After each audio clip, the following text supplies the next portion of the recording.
Hey guys, welcome to the Rum Club Australia. It's great to have you all here.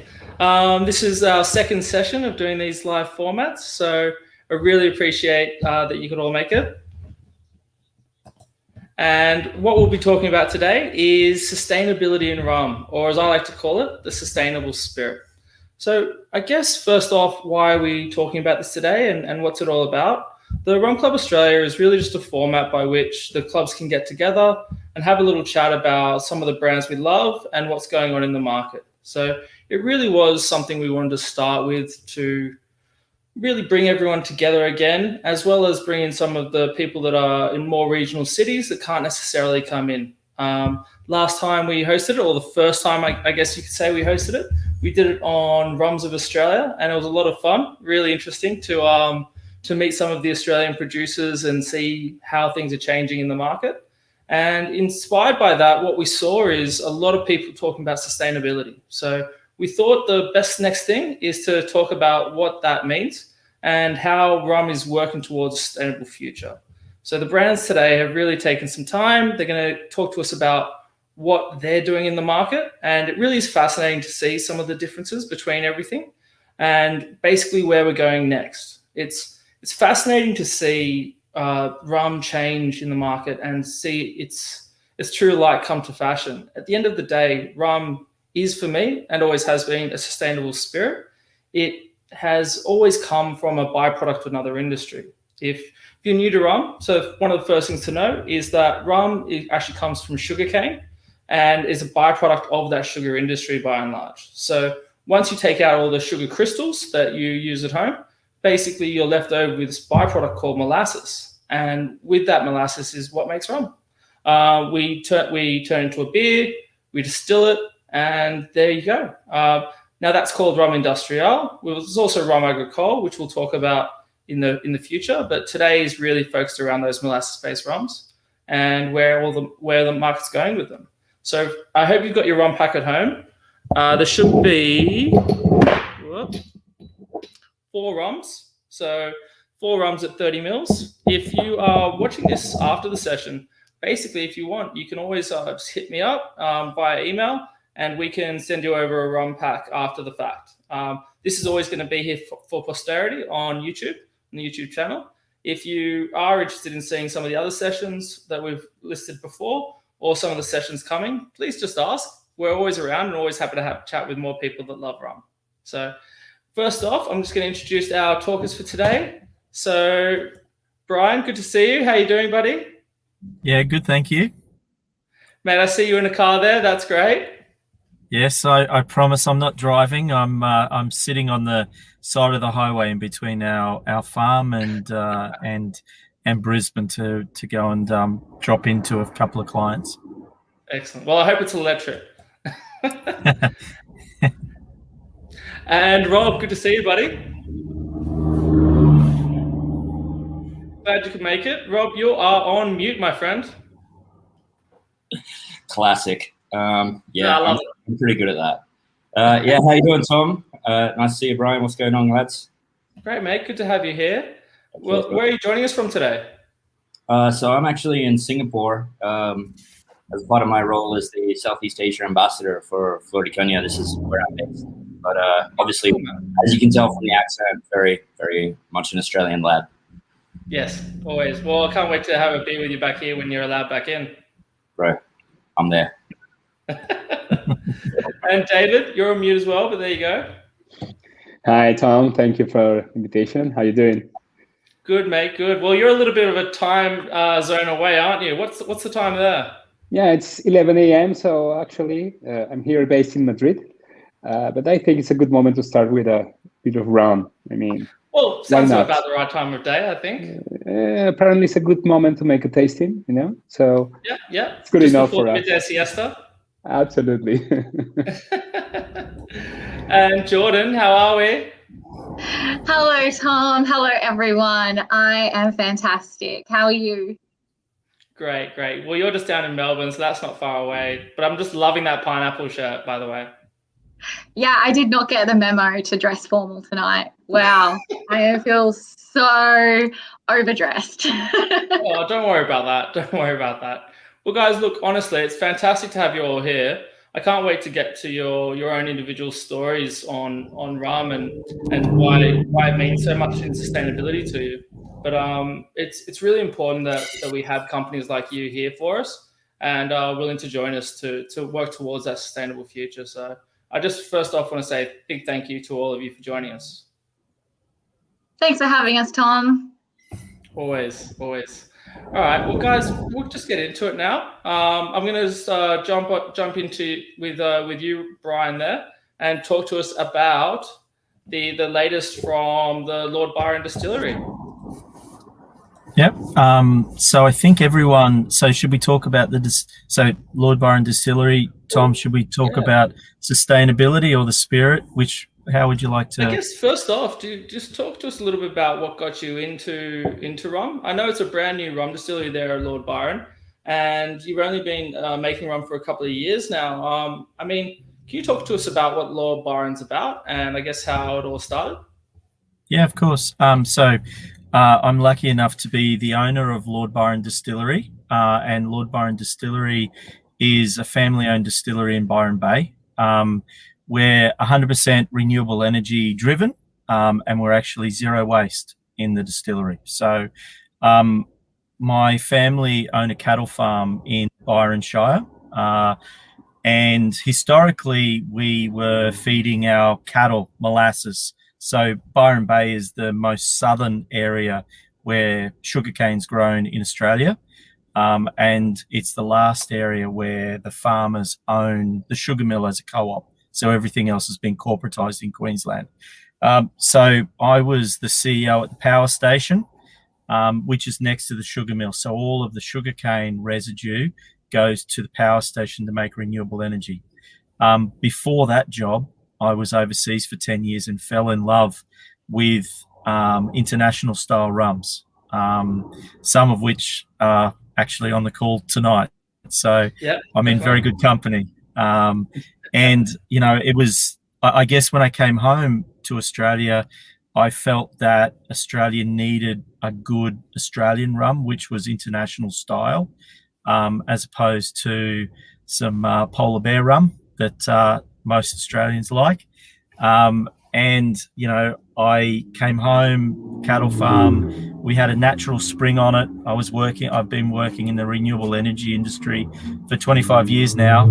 And to me, the business had to be sustainable. So right from the very start, we made sure that we bought everything is run on electricity, and we actually buy the electricity from the sugar mill where where I used to work, the power station that uses the fiber from the sugar. And actually the molasses is really important. One, because it you know, molasses rums, it concentrates the flavor. So the actual process of making sugar, in my opinion, makes a very nice, deep, flavorful rum. But molasses is food because it's got nutrients, minerals, and sugar in it. Now, the rum process in fermenting, all that does is converts the sugar to alcohol, and then we distill it off. So the way that we get our zero waste out of our production process is, instead of us driving our molasses from the sugar mill to the cattle and feed them directly, we actually send it through the Lord Byron Distillery. We take the sugar out and make rum, and the stuff that's left over is actually really high in nutrients and minerals. So they actually get healthy molasses without the sugar. So our cattle get all of our spent wash from the distillery, and that's how we get our zero waste status. Now, is that alcoholic? Are you getting your cows drunk? Is that are these happy cows? These are cows that so my father runs our cattle farm and my brother runs the distillery, and the cattle actually chase my father up the road when he's got it. So they can hear the truck and they start making, you know, they hear the farm ute start making a bit of noise, and then they'll chase Dad up to the area where we feed them. I would say that in answer to your question about alcohol, they would probably, it's probably equivalent to a light beer, mate. So, you know, Right. they're having a couple of, I guess, you know, light or mid-strength beers of the Granddad's afternoon, beer. which granddad's beer, exactly. Yeah. So yeah, they've got a taste for it though, Tom. Nice. Now, mate, you say you've been running sustainability for a little while. I'm working in the field of electricity production. Can you, I guess, from your own endeavors, talk to us a little bit about what your thoughts are on the sustainable future, and I guess in relation to electricity as well? Yeah, of course. So, you know, in my career of about 25 years in the electricity industry, you know, we have been. I work in renewable energy, and so I've been able to be at the forefront of that industry, and for me, it's extremely exciting, mate. You know, taking or transitioning the economy and the electricity industry away from fossil fuels and into the renewable energy industry, whether it's solar, wind, biomass. You know, they're all good things. And the way, you know, I'm really proud of what I've been able to achieve with biomass because it's baseload renewable. You know, so wind is great. That when it's windy, it's creating electricity, and so is solar.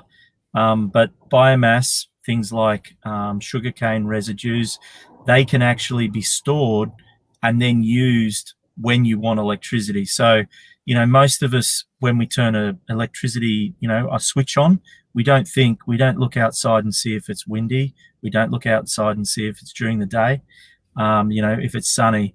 But biomass can actually firm solar and wind, and that's what the power stations do in northern New South Wales. So those two power stations that are there actually supply half of Northern River's total electricity load 24/7. So and it could supply more, really, couldn't it? So with more sugar grown, with more sugarcane grown, definitely it could. Yes. Yeah. Yeah, it's really interesting, mate, because like, you know, I was speaking to someone about this, and basically because our agriculture keeps growing as population grows, it is one of those energy sources that will always be there with us. And you know, especially in the hospitality industry, we're talking about this a lot at the moment because, like, I don't know if you know, but hospitality, like per square meter, our electricity usage is high. Like, it is one of the highest things. I think it's almost higher than a stadium from what I've heard per square meter. And end of the day, there's small bar upon small bar lining the streets. So it's great to be able to hear about these sorts of technologies being out there. And realistically, I don't think solar, as much as I love solar, I don't think it's going to be able to power a bar at night. So it's great to hear about the alternatives. Yeah, look, with batteries, it can, but then batteries have a cost to it as well. The other sustainability thing that I wanted to share with everyone on the call is around the actual Northern Rivers growing of sugarcane. There's an international certification for sugarcane, and that's called Bon Sucro. It's a sustainability certification. The Northern Rivers growers, of which there's 600 local growers, are the only area in New South Wales. Yeah, so just around Byron Bay, sort of Yamba north to the border. I think they're the only region in Australia to have the Bon Sucro certification. So, you know, if you think about our supply of rum and what we use, we're not only zero waste out of the distillery, we're not only 100% renewable energy, but our source of sugar has a sustainability certification, which is a global certification for sustainability. And what that means is that there's there's continual improvement and good practices around runoff of sediment, reduction of fertilizers, reductions of pesticides. It's a life cycle. It's a life cycle sort of certification. Yeah, it's interesting, mate. Like, and I guess, you know, Byron Bay as well. We know that's the home of sustainability as well in Australia. Like, so many people are moving towards that future and things like that. Do you feel like the population's is reacting to the fact that you've chosen to go with a sustainable rum? Like, I know you say carbon neutral, but are you seeing that impact on the ground for yourself? Look, I think for my opinion is like so many things in life. So you asked about Lord Byron, okay, and Yep. why we named it Lord Byron. Lord Byron was a poet, and an English poet. So, and he was so passionate about what he did that he changed the course of history of his family. So, Lord Byron's grandfather, when he was born, was actually the head of the English Navy. The English Navy was in charge of the world at that time, right? And that's, Captain Cook came up the east coast and named the easternmost point of Australia Byron. And the reason he did that was to suck up to his boss, to gain favors, right? So, that's how powerful that his grandfather was. But Lord Byron himself was so passionate about being a poet that he changed the course of his family from warriors to actual to poets, and to that. And so for us, the drive for sustainability was less about getting customers and more about doing the right thing right from the start. My family, I've got 3 young kids, and they were coming home from school telling me that business was bad and that business did all these bad things.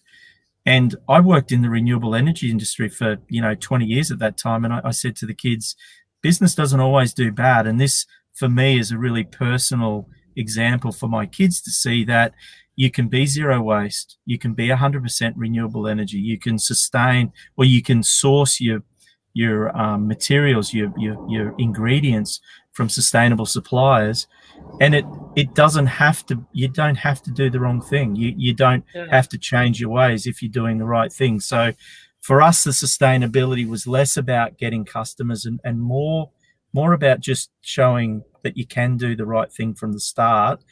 Now, the benefit is that people love it, right? But it's not the key. It's not the key reason that people buy things. They buy things because they love them. They buy things because they're delicious. Rum has to be delicious. You're not going to buy a second bottle of really sustainably made rum that tastes terrible, right? Yeah. And so I can attest to that. the best sustainable rum that you'll never drink again. So the product has to be great. And the sustainability and the renewable energy aspects to it are things that people want you to do. But the drinks just have to be fantastic and have to be delicious. So, speaking of which, I've got your 63% fire cane here. Now, guys, if you're at home, I hope you've got some tasting glasses there, but also don't forget to have a bit of water there as well. We're starting strong today, so 63%. It was definitely a fire starter. I think for the virtual session, and by the way, guys, if you have any questions for Brian, please just write in the comments, or if you're on YouTube or Facebook, please just write underneath it, and it'll pop up on screen here for us as well. So more than happy to have any questions come through. But yeah, now we started the in-person session we did in Sydney with your one-shot daiquiri. Can you talk to us a bit about that? Yeah, so look, for us, so if anyone has got it out, this is 63%. It's overproof rum. If you've never had overproof rum before, it's about 50% stronger than what you're used to. So please don't stick your nose in it. It'll blow your world up, and you won't recover very quickly. But enjoy it. Put it down on your chest. Let it breathe up. And it'll come up to your nose, and you'll get those flavors. First sip small, and then the next sip can be bigger. Yeah. The I'd also reason say have a little bit of water as well. I'm only pouring out about a third of it, so you can always keep these bottles and keep these rum samples for next time, maybe for a one-shot daiquiri. But no, continue, Brian. Yeah, no problems. And Rob Watt we feed, it comes out as a liquid, mate. So we actually feed the cattle as a liquid. So we've got big sort of open vessels that we fill up, and the cows just come through the day and drink in each of the paddocks that they're in. The one-shot daiquiri, mate. We love rum fundamentally, and that's why we do what we do. And you know, I know gin is a really great thing that a lot of people do, and we do too. We do gin courses for people to come and make their own gin. But my passion is rum. And you know, I was down in the Lobo plantation with a good friend of mine, Dre, many years ago, and I said to him, I don't want to be that distiller that, you know, makes a gin because they want to make rum. I actually want to make rum. And he said to me, well, I can't get Ray and Nephew in Australia. You should make some of that. And lo and behold, we made it. The year that we released it, it won the London Spirits Comp for unaged rum. So, you know, we thought we're on a winner there. And I love daiquiri. So it makes such a simple daiquiri. And you don't have to remember the proportions, because it's just 1-1-1. And because it's overproof, it's a nip and a half, or a standard drink and a half. And if you just want a standard drink, you can go with 20 mils, because the overproof at 20 mil nip is a standard drink, or a 30 mil nip is just a little bit of a faster bus. Yeah, because we had the 30 mil version, and you know, it's fundamentally the same proportions as you would make a normal daiquiri, except for just you can use half or 2/3 of the rum. I guess ultimately that means that we're halving the carbon footprint to get the rum to the venues. So with the same amount of alcohol intensity. And I guess for me, it's kind of like having Ray and Nephew, but with you know, more available product in Australia. Yeah, that's right. And naturally made too, right? So we all of our bottles now have ingredients on them. So we actually have on our fire cane on the back molasses water yeast, because that's what it is. You know, there's no requirement on us or any producer to have ingredients on their bottles, but we do. And yeah, it's sort of, we've also got on our labels that we don't add flavors, you know, added artificial flavors, colors, or preservatives, because it is purely just molasses water yeast. Yeah. And obviously you're calling it fire cane. You have just released some RUM rum. I know in Australia it's a little bit backwards, so we can't call it rum until it's hit that 2-year mark. But this is we're sticking with cane spirits more and more, aren't we? 100%, yeah. So it's called fire cane, and it's unaged cane spirit. So it hasn't seen a barrel. So for 2 years, so therefore it's not registered as rum. Yeah.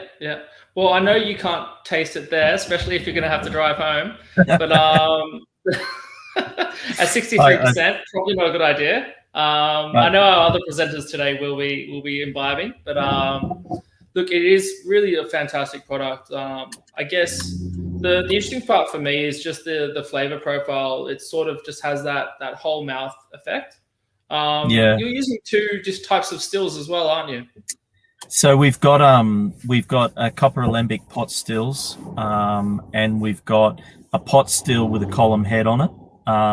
That particular rum that you've got there, we actually go through the copper pot, the alembic pot still as the wash run, and then we put it through the pot still with the column head on it. And it just, because it's a newer design, it actually cleans it up a little bit.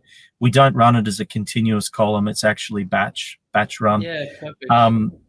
The other drink that you actually put me onto, Tom, so you and I have had a few of the overproof rums before, but together. But the other one that you put me onto was having that with a really good quality tonic, so rum and tea, or R&T.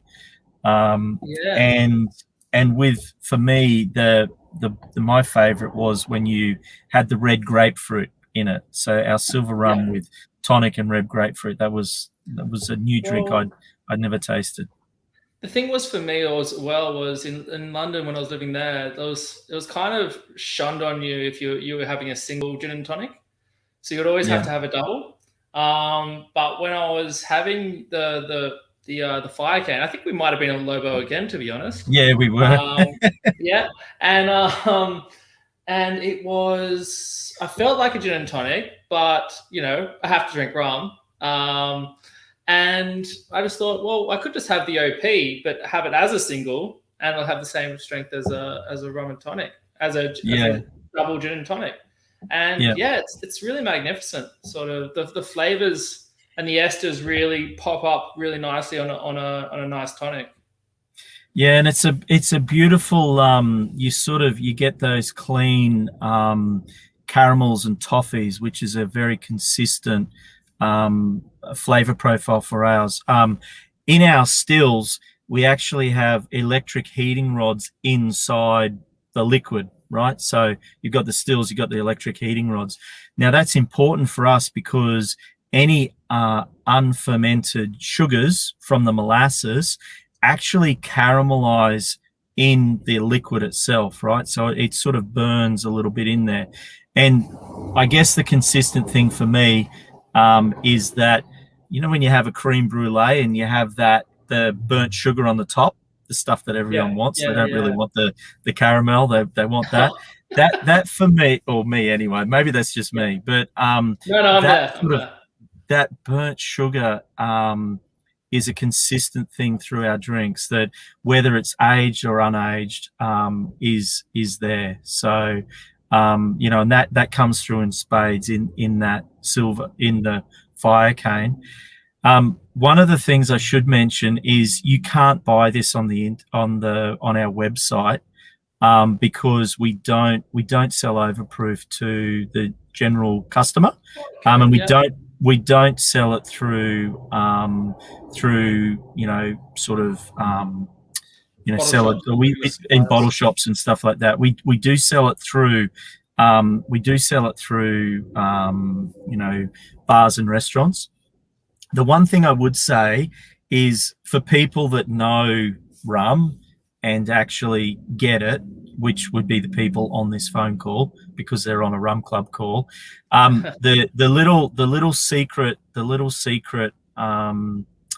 hack, if you like, life hack, is if you do want to buy a bottle of overproof, go on and buy a bottle of the normal silver cane on the website, and then just put in the comments, hey, I was on the Rum Club and I get it.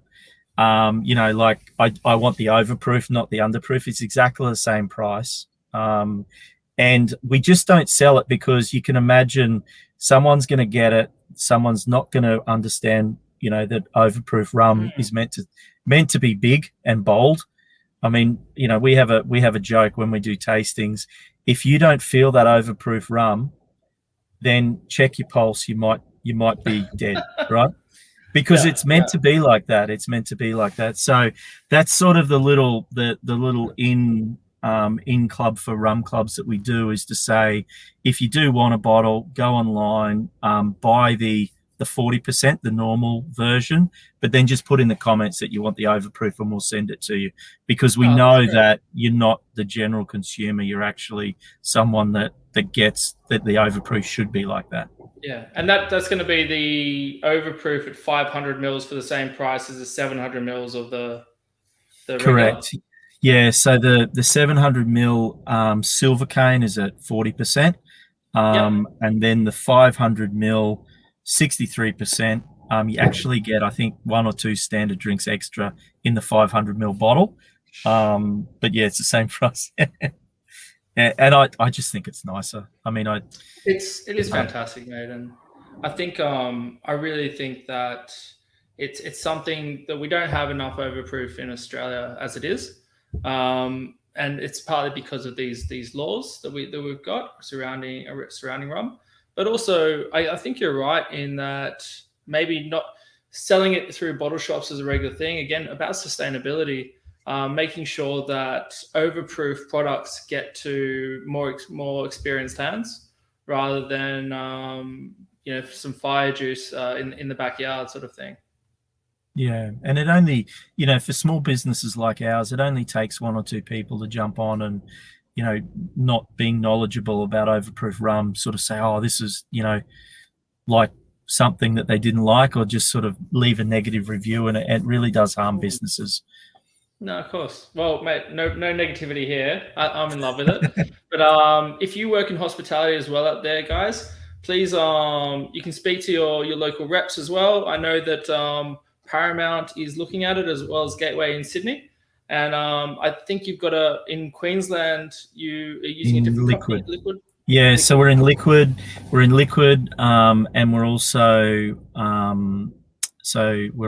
in, or maybe in the next 1 or 2 weeks, we're hopefully going into Paramount as well for our Southern Bar friends. Perfect.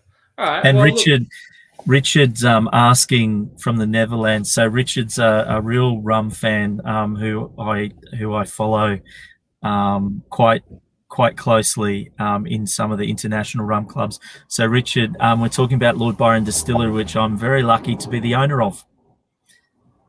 So we're in Byron Bay, which is the easternmost point of Australia. And last one, got Jared Cook there as well. Thank you, Jared. And Jared, definitely, please, anyone that does that is an absolute legend, because it makes our job much easier when we walk into a bar and say who we are. If someone's already asked for it in the bar, that makes it a much easier discussion as opposed to who the hell are you? So thank you, Jared. Well, I know that in Newcastle they've been asking me about it as well, because they've got those draconian laws that say you can only pour 30 mils after a certain point at night of any spirit, and they're just turning around and saying, okay, but it could be 30 mils of overproof, right? Excellent. So there's definitely a market out there for it. So please do ask your local bars. I know that a lot of people are really curious about stocking it here in Sydney. And we look forward to seeing it more and more. Excellent. Thank you, Tom. And thanks everyone for taking time out of their Tuesday night to come and listen about rum sustainability. It's a part of my passion that I'm really happy to be able to share with everyone. Cheers. And last one, Richard over here is just asking, not available in Europe yet. Not yet, but I think if you ask Brian quietly, he might be able to sort you out with something. Yeah, we might talk offline, Richard, if that's okay. There's some plans afoot. I'll get in touch with you, Richard, to make sure you get his email or contact so you can have a chat. All right.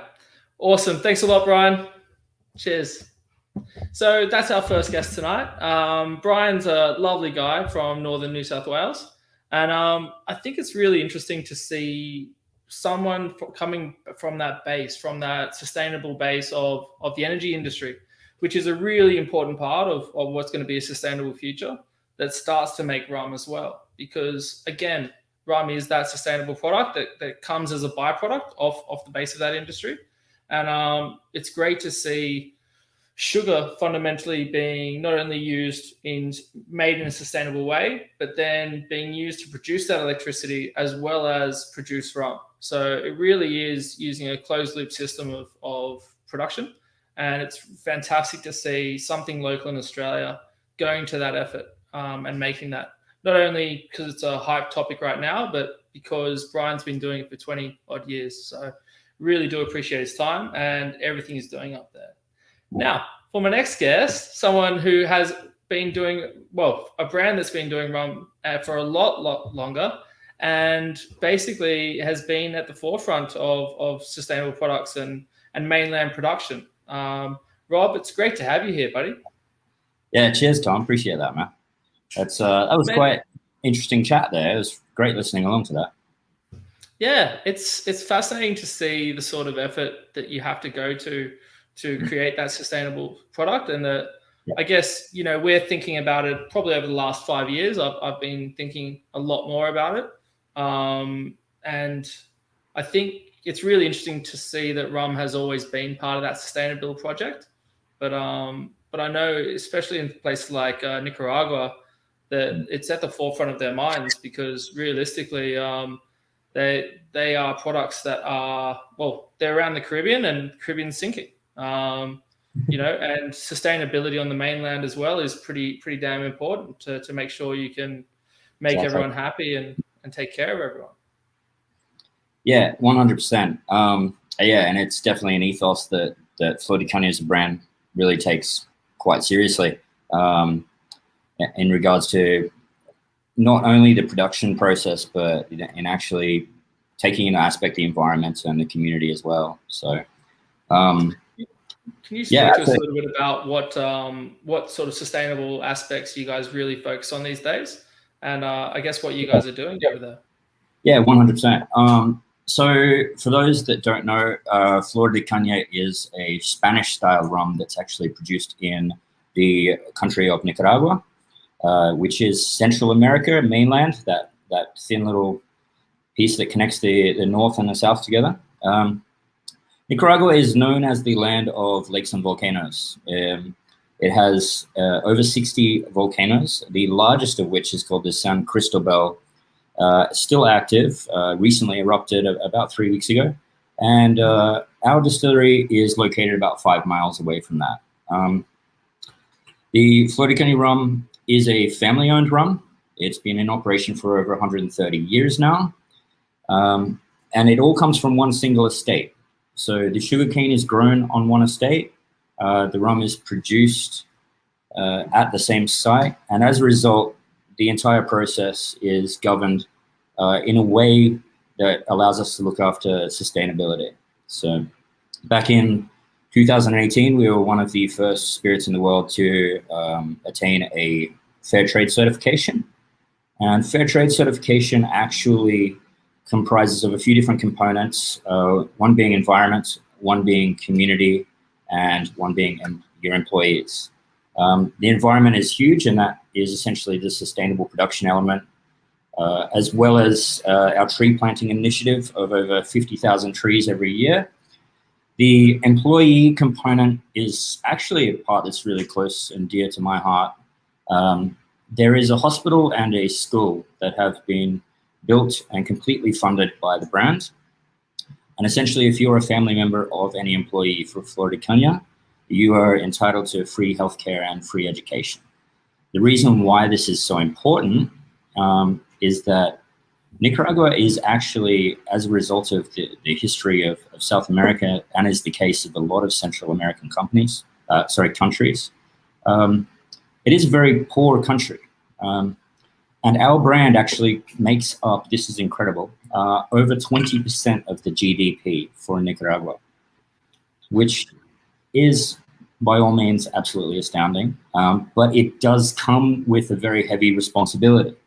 When you are generating that kind of income and profits as a company, it's essentially your responsibility to give back to the environment, to give to the community, and to give to the employees. The community aspect is really great. There's a lot of different charities. Charities that vary from providing water to providing housing, medical care, things like this. So that all comes under the fair trade umbrella, which we received in 2018. However, just very recently in 2020, we became carbon neutral certified. And that's one because I believe we're the first spirit in the world to have a fair trade certification and a carbon neutral certification. Oh, Richard throwing out some love, my man. I like that. Yeah, some of the organic rum, it is produced. Yeah, exactly. I have, I think he might be talking about this one here, the little Eco 15. Oh, wow. Yeah, so this is a special release. I'm just going to like completely go off script here and jump in about this. Richard's throwing me some props here. Yeah, this is a special release. It's only available in some countries. But everything about this is completely recycled and sustainable, down to the label, the glass, the packaging, everything, on top of our regular process. Close up to that. Yeah, jump in. That might be Right. That so might be you'd the haven't one got that in that- Australia yet, but that's really interesting. Yeah, I have a chat to James France at Vanguard and get him on it. Done. Shameless plug there.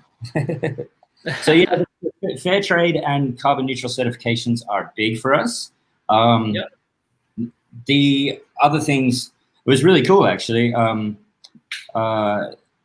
man from Lord Byron was mentioning Bon Sucro, and which is a certification. It essentially means good sugar. It's a certification about your growing processes. And as mentioned, that now in sugarcane fields, all at the base of the volcano, you've got these minerals coming in, all of that. The entire process is certified by Bon Sucro as well.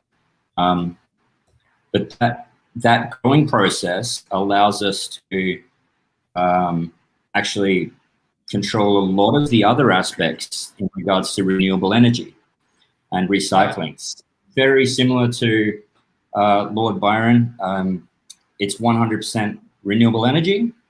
That is all coming from the what we call a bagasse, which is the biomass waste of the sugarcane. That's fantastic. Yeah. Yeah, it's really cool. There's a few different things that they go into. That I'm really kind of when I was first coming on board with Floridicania learning about, I was like, that's awesome. And one of them is actually the carbon dioxide captured during the fermentation process. Yeah. I'd never actually given thought to this before. I've toured quite a lot of distilleries and been around on. Checked it all out and all of that, and I've never really thought about the CO2 during fermentation. But with Floridicania, it's actually captured, and then it's provided to the soft drink company down the road, and the soft drink company actually uses it for carbonation. So, well, it's really interesting. I'm seeing it a lot more, especially where soft drink factories are available. Around the carbon capture, I've got a little thing I'll show here as well, which just can demonstrate. Sort of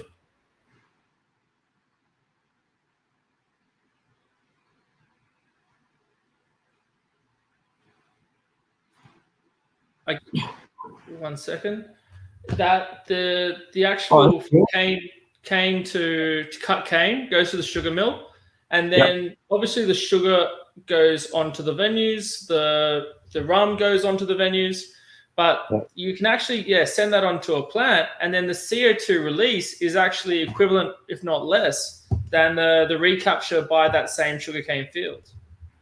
Oh, that's really cool. Yeah. Yeah. It is a holistic approach, isn't it? Yeah. It really is, and I think that if you can even go further and go beyond carbon neutral to carbon negative, it really is something interesting. Like sending it on to the local soft drink factories if you have them. But it's really important that more and more people do this. And I don't know if many people know, but the original sugar and rum distilleries used to always do this.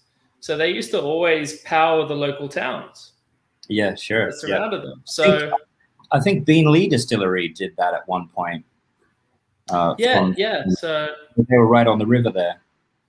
Yeah, and they also, it would have probably powered their little steamboat as well. I wouldn't be surprised. Yeah, the SS Walrus, I believe it was called. The SS Walrus. There you go. Look at you with your ready to go brand chat on another brand. Yeah, well, I actually did work at a rum bar in Brisbane called the Walrus Club as part of the opening team with Kay Hart, actually. And so that one's kind of stuck in the brain. But nice, awesome. I guess getting back on topic, so we've got Richard asking about the what is it? The add 3 to 5% more to the 12 and 18. Yeah. Okay. So I've got a couple of comments about this. I do want to just clarify right now that most Spanish style of rums use an age statement system that is based on a Solera. However, Floridicania rum is not a Solera rum at all. You might find some, because of the intense angel share, you might find some blending of barrels of similar age together, of the same age together, but by no means is it actually a Solera system. Now, the good news for Richard is that we do have a couple of these things in progress. There is a special release that came out in 2020, bad year for a new release, great rum. It's the 130th anniversary release because 2020, obviously starting in 1890, it's now 130 years old as a brand. And it was a 20-year-old 46%. In a beautiful neat bottle. Have a look for that one if you can track it down. That, in my opinion, is one of the better expressions that I've experienced. My favorite's actually the 18. The balance, the balance there is kind of really nice between the finish and the front palate.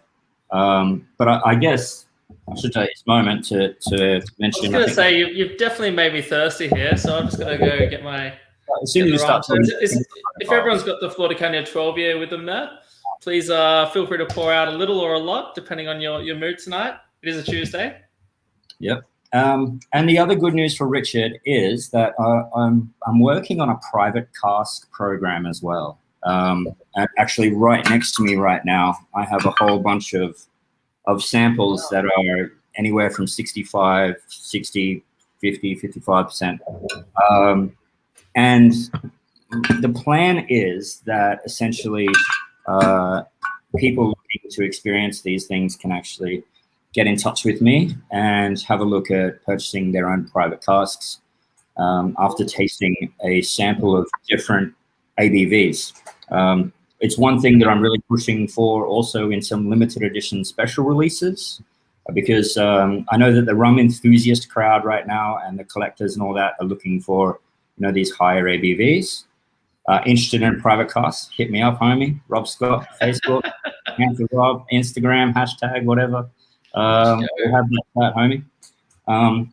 Yeah, so the special releases, if we can get them going as well with some higher ABVs, because I think so far everything that Flor de Caña does is, or core range is 40% ex-bourbon casks. But I do have access to a couple of very interesting casks and different ABVs. Great. So there is room to grow there. Yeah, it's always interesting with import into Australia because, especially with a few different brands. I won't name anyone, but you'll see 42, 43% ABVs being released in Central America, Caribbean, or even America. But when it comes to Australia, it could be at 38%. Or even lower. And it really does come down, I'm sure Singapore would be the same as well, that tax is by ABV. So the higher the ABV, the higher the taxation of that product.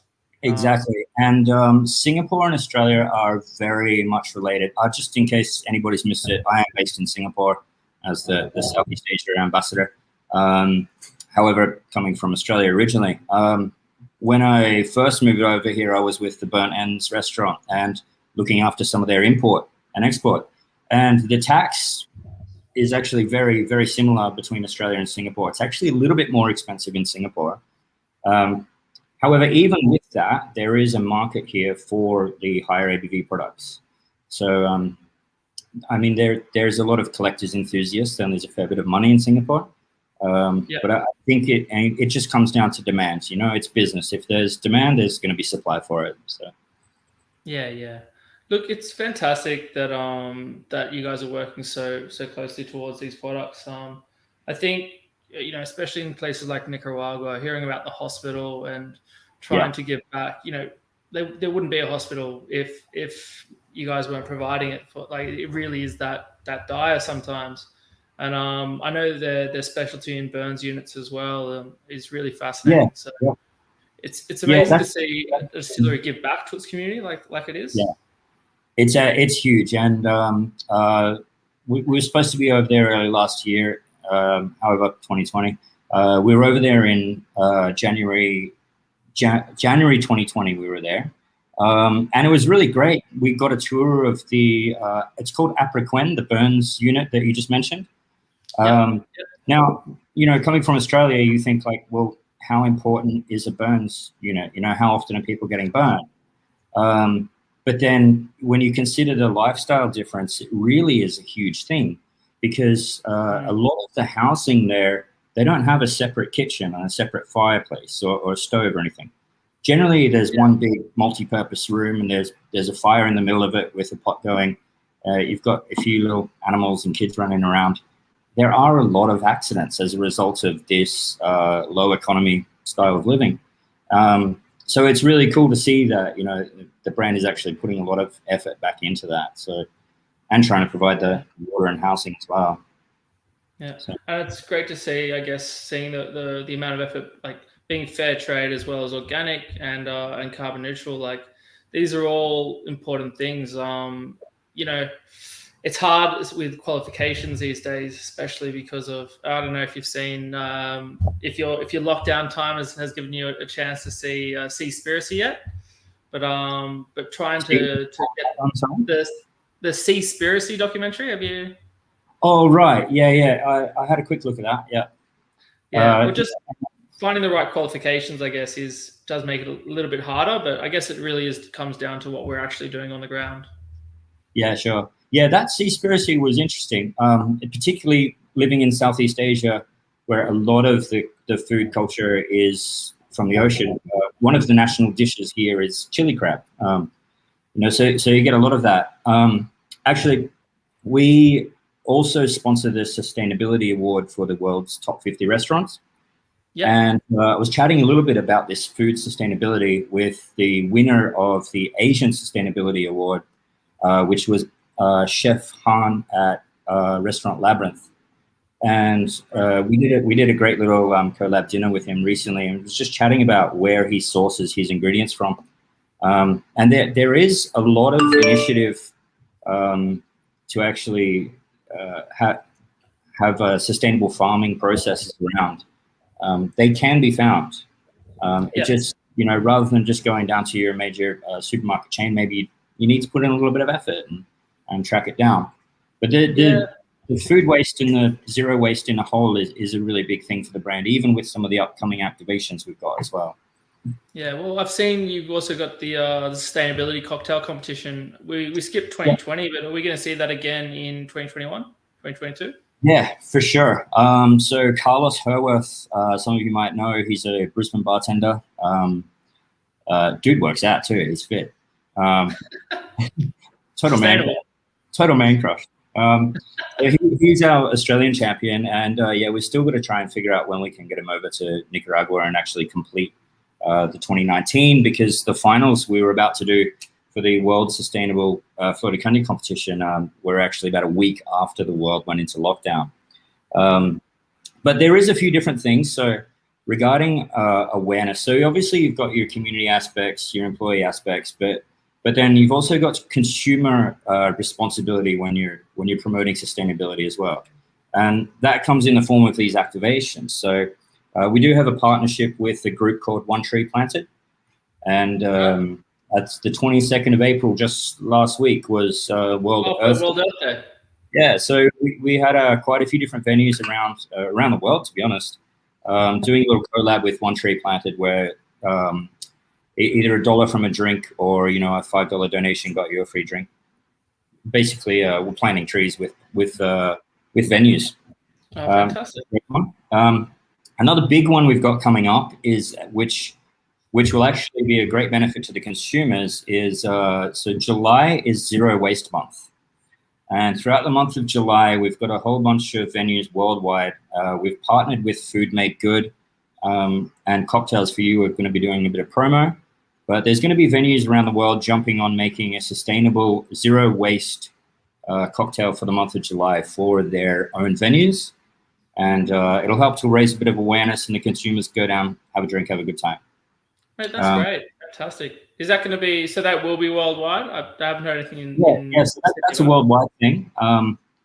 We have, stay tuned to Floricandia social media through Instagram and Facebook, because upcoming you'll see a whole bunch of very respected bartenders from around the world. In Singapore, we'll have Jesse Vita from Atlas. Another one from my territory will be in Malaysia. We have Ashish Sharma from Bar Trigona. who is actually the winner of the last year's most sustainable bar in the world. Doing some little promo videos and just encouraging people to come along and support the Zero Waste Month. So great, awesome, mate. It sounds fantastic, really. And like just sitting here with a 12-year-old, it really is great to, when you're actually tasting a rum or drinking a rum, that you know that's a product that's giving back. It's fantastic. If there's one piece of advice I can always give to anyone, it's choose the brands that you believe in from a moral perspective. Because if you're not choosing them, then you're not growing that brand. So it really is fantastic that we can sit here with Flor de Caña and talk about the future. Yeah, 100%, brother. And once again, as your last boy mentioned, it tastes good. It's actually, it is a lot drier. It's 0% rum. 0% sugar rum. It is 40% ABV. And that 0% sugar and no additives with the Spanish style of distilling actually creates a leaner kind of dry style rum. Which I find is very friendly to the Australian palate. Well, it's just so easy drinking. Like for me, especially straight, doesn't even need ice. Are you still like with the 4-year-old, like that's your main daiquiri rum? I've always said your 7-year-old's the hidden gem amongst them all. But right. What's the suggested serve for the 12? Well, to be honest, a lot of the suggested serves are straightforward, kind of old style cocktails.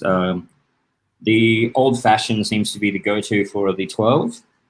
I've recently had Tippling Club here in Singapore just put on an absolute banger on the new menu that's using sandalwood, and I think it was a chestnut and sandalwood. Right. And they were doing this in kind of more of a stirred up style. Absolutely amazing. It is very versatile. You do get a little bit of that nutty characteristic.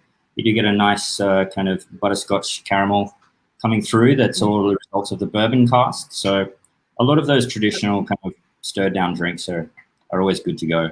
I think I do remember tasting someone using this was a sustainable cocktail from your 2019, and it was an old fashioned using peanut shells. So they were serving peanuts in their bar sort of thing, pre-husked, and they were like, cool, we'll keep the shells, and we infused that, and then they made an old fashioned with it. So really good. Yeah, awesome. Actually, I should tell the long bar at Raffles Hotel, the home of the Singapore sling. You get the peanuts there, and they throw them on the floor everywhere. Maybe they could do something. Well, maybe not pick them up off the floor, but the ability to use the husks are fantastic. That's a great idea.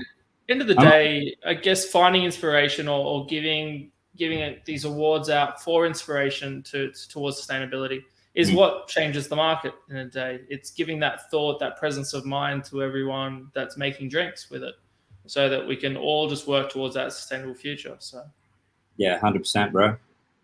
100%. Mate, I will let you go. Is there any last questions for Rob over here to write it in? Okay.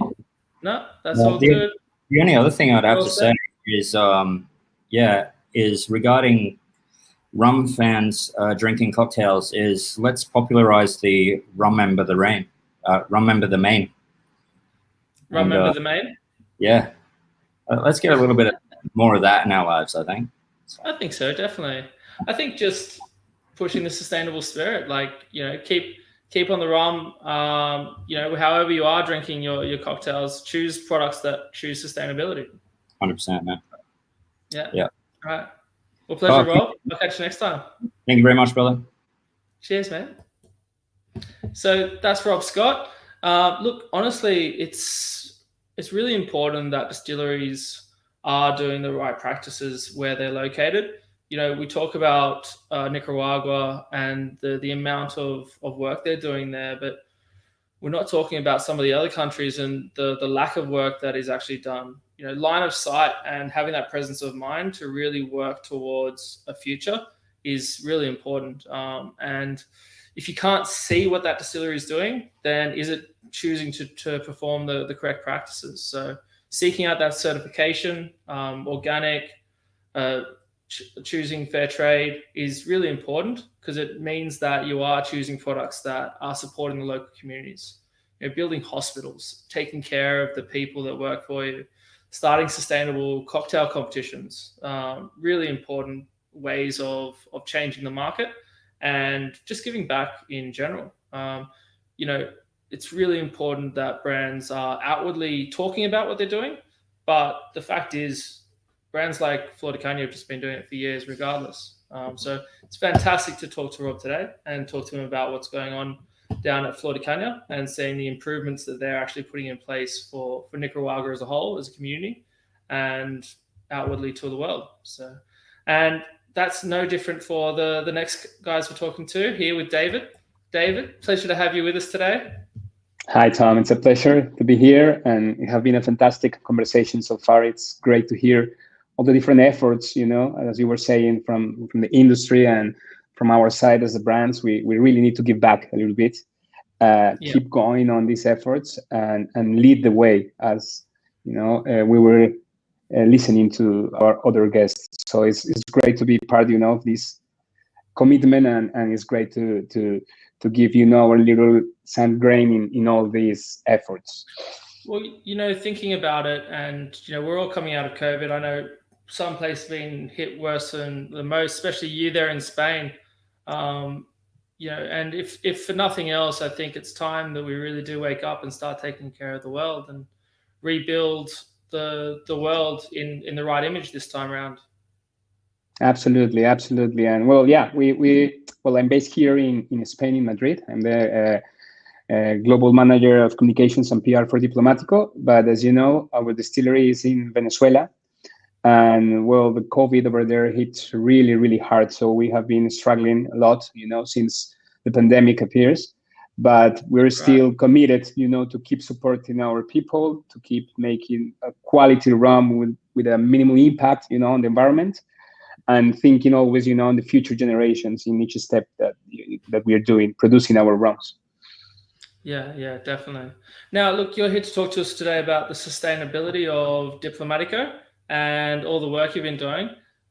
Please, talk to us. What's been going on with Diplomatico? I know it's been going on for a number of years with you guys, but can you talk to us a little bit about what the details are? Yeah, absolutely.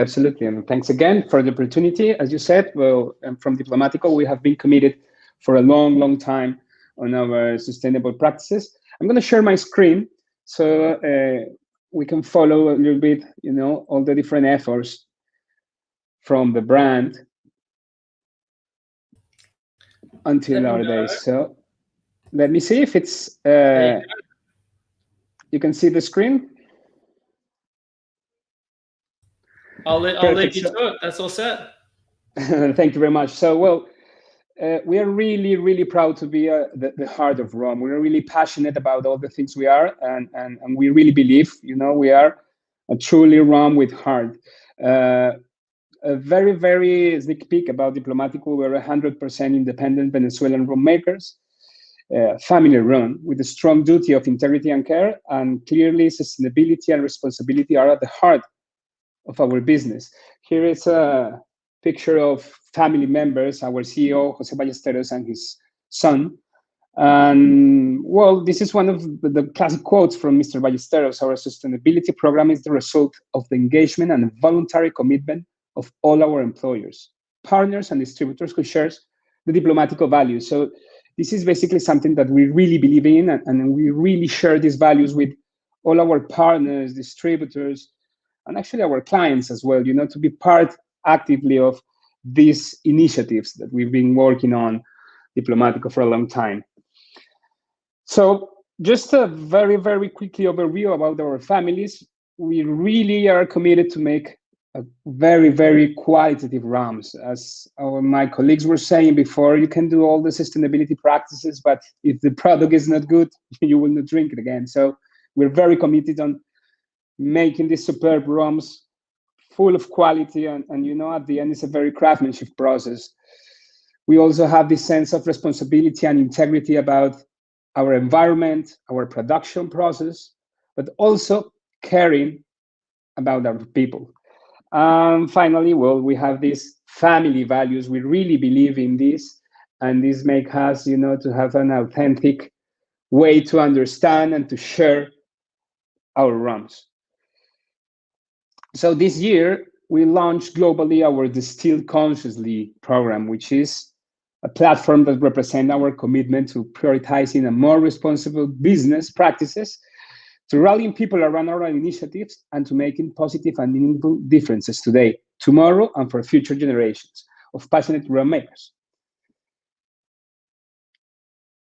And basically, the next step we're doing, or the big commitment we are doing, is that we really are aligned with the United Nations Sustainable Goals. We really want to understand sustainability, following the path that the United Nations have done with the Sustainable Development Goals into the 2030 agenda. So basically, from the very beginning, we have been working on these goals, and as you can see, from the 17 goals, we almost work on 11 goals. So this is very important from us, and the next years will be crucial, to be completely aligned with these objectives marked by United Nations.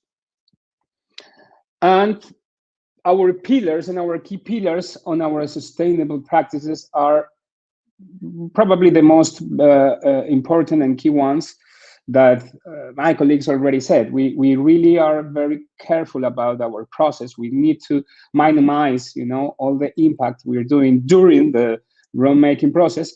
But also the second pillar is protecting our environment, and finally caring for our people. We don't understand sustainability without these three pillars. So if you're talking about just the environment, well, you're an eco-friendly brand. And if you're taking care of your people and your communities, well, clearly you're a social responsible brand. But if we want to talk about sustainability, we understand that we need to work on these three different pillars. And from the industry perspective, and talking about our process, this is one of the things that we are very, very committed, and we have been working a lot on this, making our process cleaner and more efficient. That's the most important thing from that side. And we are always looking to streamline our current system and initiative further. And this is one of the things we really are into it, the waste management that we have during the full process. Also, we have been improving our energy systems, how to maintain energy efficiency during the fermentation and distillation process especially. Thanks to all this, we have been managing to reduce the consumption and emission of fossil fuels. And finally, we have reduced our water consumption during the rum process for the last 7 years. So basically, all this commitment and expertise is also thanks to the experience of our master blender. Here's a picture of our master blender, Nelson Hernandez. And it's great to have people like him on board. He has been working at the distillery for more than 35 years. And he was involved in all the different areas of the distillery production. So he really knows what he's talking about. And he has a great view, not only for crafting our rums, but also for a greater appreciation of the natural resources we use and where we can make meaningful environmental efficiency. So talking about this wasting less process, during the full process, we managed to recycle almost all the different solid waste that we are capable, and they are able to be recycled, like plastic, cardboards, glass bottles, and all the solid waste through the process. But the most interesting thing from our point of view is the liquid waste that we actually managed to reduce. Yes. With the liquid waste, like, how do you, I guess, like, whereabouts are you located in Venezuela that you source your water from?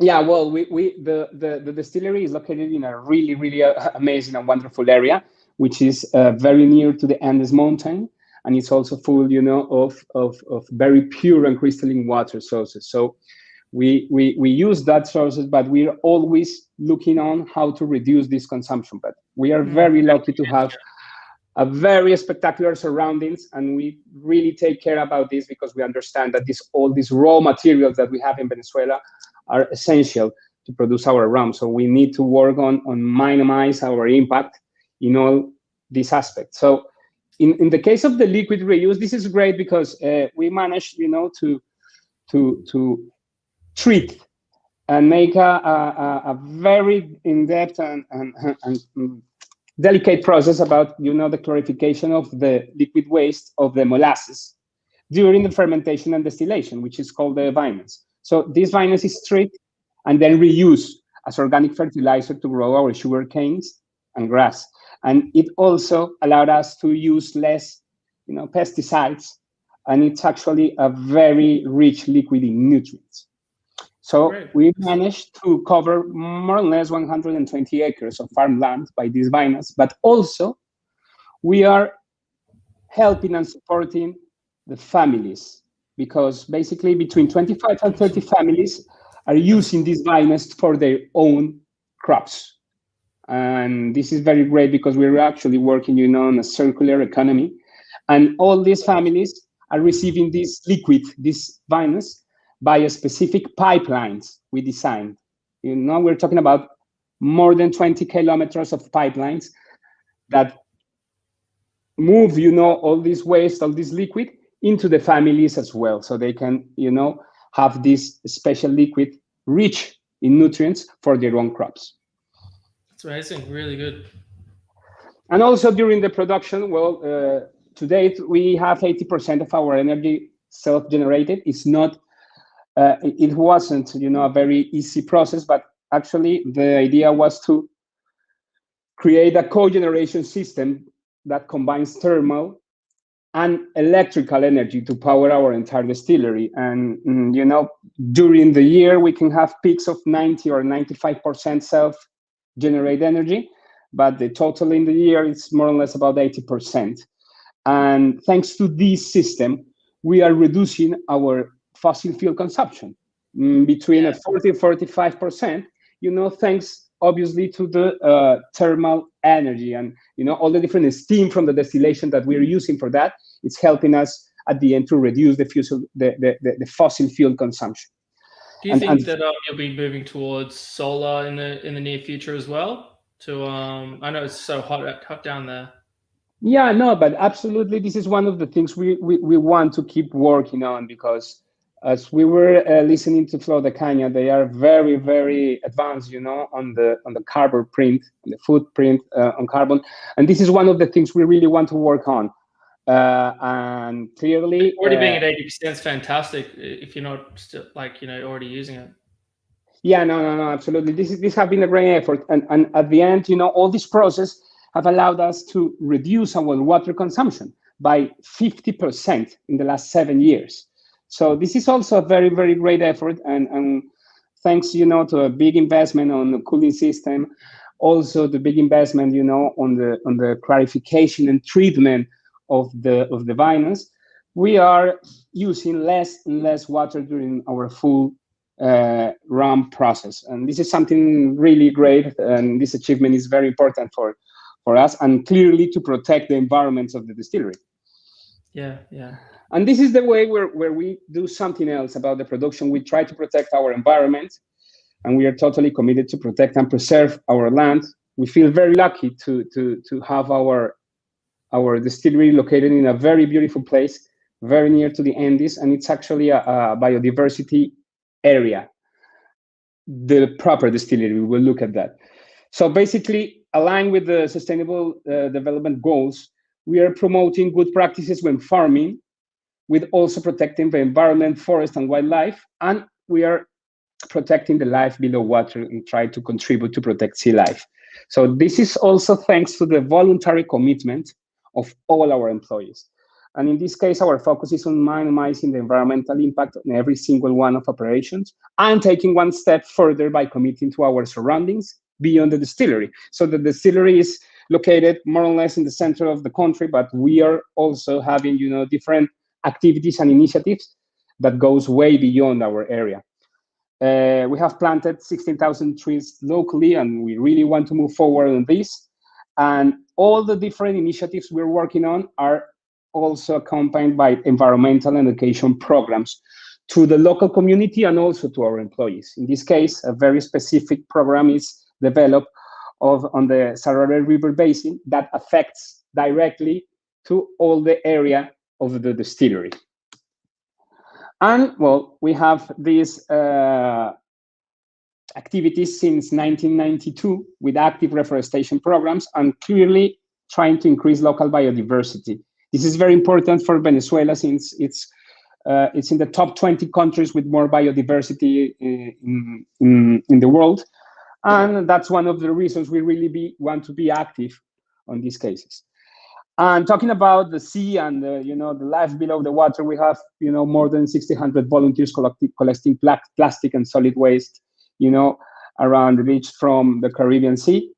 Once a month, we try to do this exercise with our teams and always align and always in cooperation with local associations and organizations, so we can strengthen even a better way to fight against all these problems. Out of curiosity with that, is there any particular areas of Venezuela that you really have to focus on for the plastics and solid waste matter growth? I know there's a lot of tidal issues. Have you... No, we work very, very, aligned with local organizations over there. So we don't have any specific area to cover because, well, basically Venezuela is one of the countries with the longest, beach of Caribbean Sea. So we have a lot of work to do over there. So our commitment is going step by step and following, the guidelines of the local organization that they are already, tracking all the areas that we really need to clean up, basically. Yeah. And well, finally, we have been researching for best practices on how to, improve our sugarcane crops. So we have been investing more than 10 years supporting Funda Caña Venezuela, which is a non-profit organization that investigate and protect the sugarcane. And finally, this is something quite important for us. And in 2009, we were accredited for environmental awareness, and we renewed this certificate 2 years and on. And this is important because we're the unique distillery in Venezuela and one of the pioneers in Latin America to have this accreditation that confirms that our efforts go deeper and deeper in the environmental protection.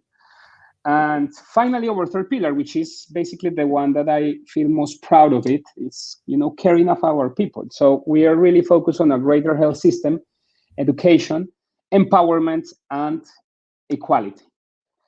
Our responsibility, it's an honor to care, respect, and help and support our employees for as long as we can, but also their families and our local communities with a proper health system to promote health and well-being, safety initiatives, to make workers safe from poverty, hunger, and sickness. And clearly, we want to keep committed on the waste management. Since this is one of our expertise in the production process, we want to have a new step, and we now want to fight against the food waste. We believe this is a very good step to involve our consumers and our clients in an initiative that is close to everyone. Also, did you say food waste there? Yes, food waste. This is part of our new program that it's launched globally, and we really want to, try to engage our consumers in a very sensitive initiative. And this is one of the things that we are going to develop from this year until, well, let's hope many, many years. We're going to talk about this later. Finally, on the taking care of our people, well, we have also education programs to support, the local schools in the area. And obviously, we are looking for achieving gender equality within our company, not gender, but equality opportunities for all the different employers that we have at the distillery, but the special, talking about, a gender angle. And this is our director of corporate social responsibility, and she's quite proud, and I'm also proud of all the huge effort that we have doing for the local communities and our employees, especially on the healthcare system. So we have free medication to all our employees. Also, we have special sessions of health days, regularly to see how the workers and their family are, and this means that they have a free health coverage not just for their sons or daughters, but also for their parents and brothers. So it's a very, very complete system that covers the entire families. And well, we try to keep our people empowered with fair pays for all. Obviously, taking the complex situation in Venezuela, we'll try to empower our people. Yes. Yeah, it's great. I mean, things that I guess in Australia we take for granted are just not universal rights in different parts of the world. Absolutely. So we really try to give them, competitive and fair remuneration, apart from all these social benefits that they are receiving, like healthcare, food, trainings, etc. So we also are empowering women in our business. So to date, we have 25% of females in direction and management positions. Also 20% working at the distillery. And in a very important way, we have leading women in a very strong positions. Like marketing direction, like corporate communication, and actually our quality control manager, it's Mariana Calderon, which is a very important and key piece of our entire production process. I think, and finally, 20% yes. in Venezuela is very, very high. It's a fantastic figure to see that. Not only obviously internationally you'd have higher in European markets and all that, but 20% locally in somewhere like Venezuela, it's great to see, especially if you've got quality control managers in charge there as well. Absolutely, but we want to improve that number as well, because yes, as you said, in Venezuela is good. Also for our industry, on the distillation process is also a good number, but we believe we can move on that number and keep our empowering process, bringing more women into our business. That's something that we really believe on, and we have seen, the great results with these key females, key profiles in our company. We'll see what that number is next year when we have you on. Yeah, absolutely. Absolutely. And yeah, finally, we try to keep our staff trained, educated, in the different aspects that we understand it's important for us. Basically, all the technical aspects of the rum production process, but also on the sustainable development goals and how they need to understand that process to have a more comprehensive, plan among our employees. Yeah. So we have, 48 food basket per worked during the full year. But apart from that, we have support 39 local schools, with different equipments, but also with a very strong sport program. In Venezuela, everyone loves baseball, for example. So we have a lot of programs, around the baseball teams for the children. And basically, more than 7,000 children have been impacted with all these efforts. And finally, recovering all these food waste initiatives that we want to start working on. Every weekend, we have this Solidarity Pod activity, which basically we invite more or less 150 people around the distillery to have a very, nice lunch with us, and also raising the awareness about the food waste problem and how we could manage, to have food in great conditions. And so this is part, of our efforts on zero poverty and zero hunger as well. Yeah, can you explain that a little bit more to us? Is that coming up in the presentation, or? I'm just curious about what the food waste issues are in Venezuela on the ground. Yeah, well, actually, this is part, of the next step we are doing to engage and involve all our consumers around the world. So in Venezuela, we're doing these solidarity pods, solidarity activities around food. But what we really want to move forward is to raise awareness about the food waste problem around the world.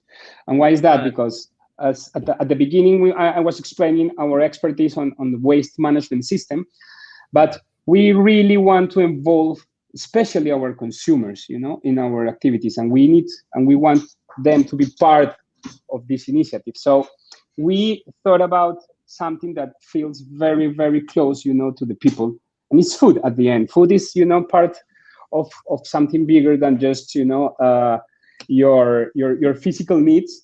We're talking about heart. We're talking about sharing. We're talking about something that fits very well with our values as a company. So we decide to move forward, and in our key countries, we're searching for collaboration with NGOs and also with private companies to create a system to fight against food waste. So, for example, in the United States, we launched the program, the Leftover Project, and we are involving NGOs and different clients, restaurants, bars, supermarkets, to fight together against this problem, and also involving, our consumers and raising awareness about this problematic so they can understand how to be part, of this initiative in a very friendly and understandable initiative like food. Okay. So that's the reason we evolve, our program, so we can engage our consumers, partners, distributors, and clients around this problem. Yeah, it's fantastic to hear. I know in France it's quite a big thing with they've made it illegal to throw out produce that's still fit for consumption. So definitely can't wait to hear more about that in the coming years. Yes. We are starting this year, but clearly, by the end of the year, we will have more markets involved on this initiative. We are working very, very close with different organizations in Italy, the UK, also in France, and soon in Canada. So this is a step-by-step program. We really want to be active with the food waste program in all the markets. But so far we started in the United States with a great result and a very, very engaging audience following us with this initiative and trying, to be part of this initiative. Great. Awesome. And finally, you see that the commitment of the people, at the distillery, it's great, and they really, really enjoyed all these different programs, and they are very involved, and they also involve, families and friends around this, and this has been happening for more than 2 decades. So we're quite proud to keep working on this area for hopefully long time. Awesome. Yeah, fantastic. It's just great to see the holistic approach you're taking. It's very strategic sort of management system you've got going there. And I guess it's so systemized. Like, you really are taking that to an in-depth place about what you're doing on the ground as well as globally. Absolutely. Yeah, our idea was not just, to focus on our expertise, because there is a huge effort, and we really want to keep growing our efforts on these sustainability goals from the United Nations. But it was also important to create something that feels close, to our audience, but not just to the trade professionals, but also to our consumers. And since food waste is something very, very critical around the world, and we really want to fight, against hunger and poverty, we believe this was a good initiative to make something bigger, move further, in our efforts, and try to also activate all this initiative locally. So we have a lot of things doing in Venezuela, but we want to move forward our commitment in a local way in our key markets, where we are. So that's part of our commitment, and that's our big challenge for the upcoming years, to bring the people to this initiative and that they can feel it proper, from them. So that's the way we want to activate it locally. And for sure, Australia will be one of the countries that we want to also get fully involved in this initiative. Well, I guess speaking of which, I do have someone on the line here. I think Sai's going to join us, our Australian ambassador. Hey, buddy. Hey, mate. How are you doing? Good, mate. Good. Great to see you. I'm really good, thank you, mate. I'm loving the session. It's great to see so many, amazing rum brands following, sustainable practices, and it's just so nice to hear. And a big thanks to you for organizing this amazing event, the Sustainable Spirit. And also to David, thank you for joining us all the way from Spain, mate. We know it's very early for you. It's a good way to enjoy rum with some coffee. That's a decent-sized rum as well, I'm going to say. It's a perfect time, you know, for having a sip of rum, for sure. It's always good time, almost. I think it just hit midday, didn't it? Yes, it is. It is. So perfect timing. Perfect. I don't know if you know, David, but me and Sai actually did the Sustainable Spirit in person as a session for Sydney just last week, and it was really great to have everyone there and to be able to talk about it. Fantastic, and I understand. Actually, it was actually our first kickoff. You know, the official kickoff of our platform was at the event, at the Spirits event. So it's a great way, you know, to start communicating and raising awareness about our efforts, but also our commitment. We are really focused not just on telling what we do, but what we can do, you know, with our local communities and how we can involve and engage people in this subject, which is crucial and key for all the industries. Yeah. Well, I think, you know, as this platform's quite unique and the growth potential is astronomical. I mean, the fact is people care and they always have cared, but they just don't know how to choose, I guess, correctly and make sure they choose products that are actually focusing on those sustainable aspects. Yeah, exactly. So it'd be fantastic. Right.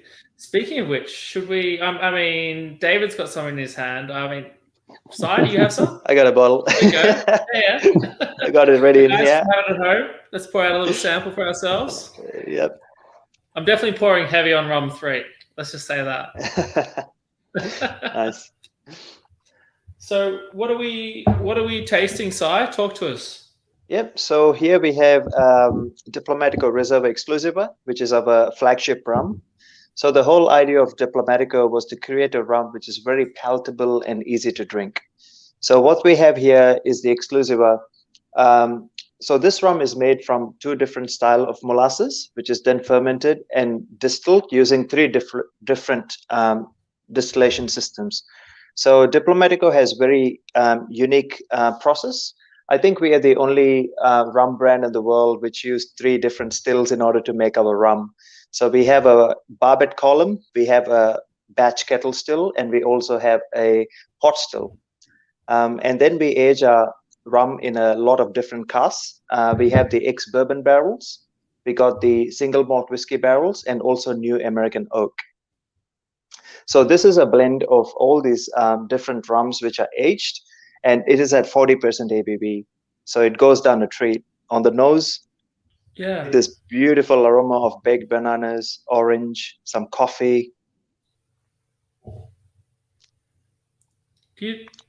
And on the palate, it's just delicious. None of the harsh edges, you know, very well rounded, sticks on your palate for a long time. You get this notes of totally, you know, the raisins, nutmeg, dark chocolate, everything you'd expect from a good quality rum. It kind of ticks off all the boxes. Personally, for me, I love to enjoy it straight. We recommend adding ice just in case you would want to. Or my favorite way to drink it is a rum old fashioned as a cocktail bartender. I think the other day we actually had a special old fashioned, didn't we? We had a Skinsy old fashioned at PS40 prepared by Michael Chan. Yes. It's a great thing they did with PS40, especially keeping the sustainable practices in mind. You can use them in making cocktails as well. So Michael made this amazing old fashioned, which used Reserva Exclusiva, banana skin oleo sacrum, some chocolate bitters, and a dehydrated banana as a garnish. So that way they used banana as many possible ways they could without throwing it away, which was great to see. And the drink was amazing too. So I guess if you're making banana coladas on the side, you can keep those skins and do the oleo sacrum. Is that what I'm hearing? Now we're talking. Awesome. Yeah. Is that something you came up with? Where did that come from? So I've been following a kind of a platform on Facebook, which is called the Sustainable Bartender. So lots of bartenders around the world have been sharing their recipes when it comes to cocktails or using different sustainable practices or ingredients So that way, I think there was this new post where they put up banana skin oleosaccharum, and I was like, wow, imagine using that and making a twist of an rum old fashioned, which would pair amazingly well. You know, rum and bananas are like friends like you and me. So it's not just my shirt talking here. Like it's fantastic. Yeah. Oh, you always wear amazing shirts. I'll let you know that. Here we go. I need to get a few from you. It's okay. It's okay. Yeah. It's my jam. But no, that's fantastic, mate. It's great to see that initiative in using in cocktails. Is there anything else you're seeing in Australia that you're finding interesting? Yeah, there's quite a few actually. There's a lot of restaurants and bars who are following sustainable practices. Actually, Tom, we had this chat. Lots of people think being sustainable is a lot of money which is involved. It's actually the opposite, right? Yeah. If you follow certain practices in the right way, it's actually very cost effective in the long run. Yeah, and it shocks me that people think they need to do, like, you can do less and achieve more. Like, that is the concept of sustainability. So yeah, it's great to see. And man, I'm really interested to see this this thing that David was talking about with this the waste initiative. It's going to be really interesting to see that roll out throughout Australia as well. Oh, definitely. I think it's going to be huge in the next couple of years and so on. But one quick thing I also wanted to share is, it's dinner time in Australia. Some of you might have already had your dinner and you're looking for a perfect nightcap. This is the way I love to enjoy Diplomatico. It's actually a ritual where we have, you can either take a fresh orange, like a fresh orange, dip it in some dark chocolate. Have that. There's some rum. There you go, guys. If you've got a little bit left, I've got very little bit left, but I'll try that after the presentation. Just some dark chocolate, is it? Yep. Or if you don't have an orange, that's fine. Rum and dark chocolate. Beautiful flavor combination. I mean, rum and chocolate, man, like, you're always winning. Yep. My wife just made some banana cake and I fed my face earlier. So we're having a good Tuesday night. I'm loving it. It's great. So you found a use for the bananas after all? Yes, I did actually. That was a good point. more banana skin oleosaccharum coming up. Yeah. I can't wait. Mate, thank you so much for joining us. And David, I really appreciate you guys joining us for this chat. It's fantastic to see the work that Diplomatico is doing towards sustainability, and that you guys can come here and do these tastings with us really means the world, so that we can keep spreading the word. Thank you very much, Tom, and thanks, for having the making this possible, that we can share our efforts. And I really believe this is a very important thing that we need to keep working on. And I'm very happy and I'm proud to listen to our colleagues telling all the commitment and the efforts. And let's hope, the consumers start, to understand that we are having a huge effort behind, and that we want to promote this ethical consumption at the end. Yeah, definitely. And David, I think you're going to have to find some bananas now, just so you know. Yeah, totally. All right, guys. Thank you so much for joining us. Really do appreciate it. Thank you very much. Thank you, guys. Cheers. Bye, buddy. So there we go, guys. There's some of the key rums that we've been talking about from overseas, and talking about some of the local rums as well. It really is a whole process, and it's not a small commitment. As you can see with Diplomatico, just the level at which they're doing a 360 analysis to consider where can we be more sustainable, and where do we have to work towards, is really interesting. We're talking about Venezuela. Like, this is a hard place to enact policy, and to really go to that effort and be able to do all that work is really something that is really being led by the distillery itself. And it's great to see that not only are they engaging in their own practices, but supporting the 25 farms around them to really make sure that sustainability is the core of their community, not just the distillery. So it is fantastic to hear about that. and firsthand hear about what's coming up for the brand. I mean, talking about waste and waste management, I think it's no small effort. And if they can start that global trend surrounding reducing waste and food waste especially, so that communities can be fed, it's something that is really close to the heart for a lot of us. And I can't wait to see come to fruition over the next few years. Next up, we want to talk about something that's really come to fruition over the last year or two, maybe, and talk about eco spirits. And I've got Jordan on the line here to talk to me about it. Jordan, what's happening over at Plantation?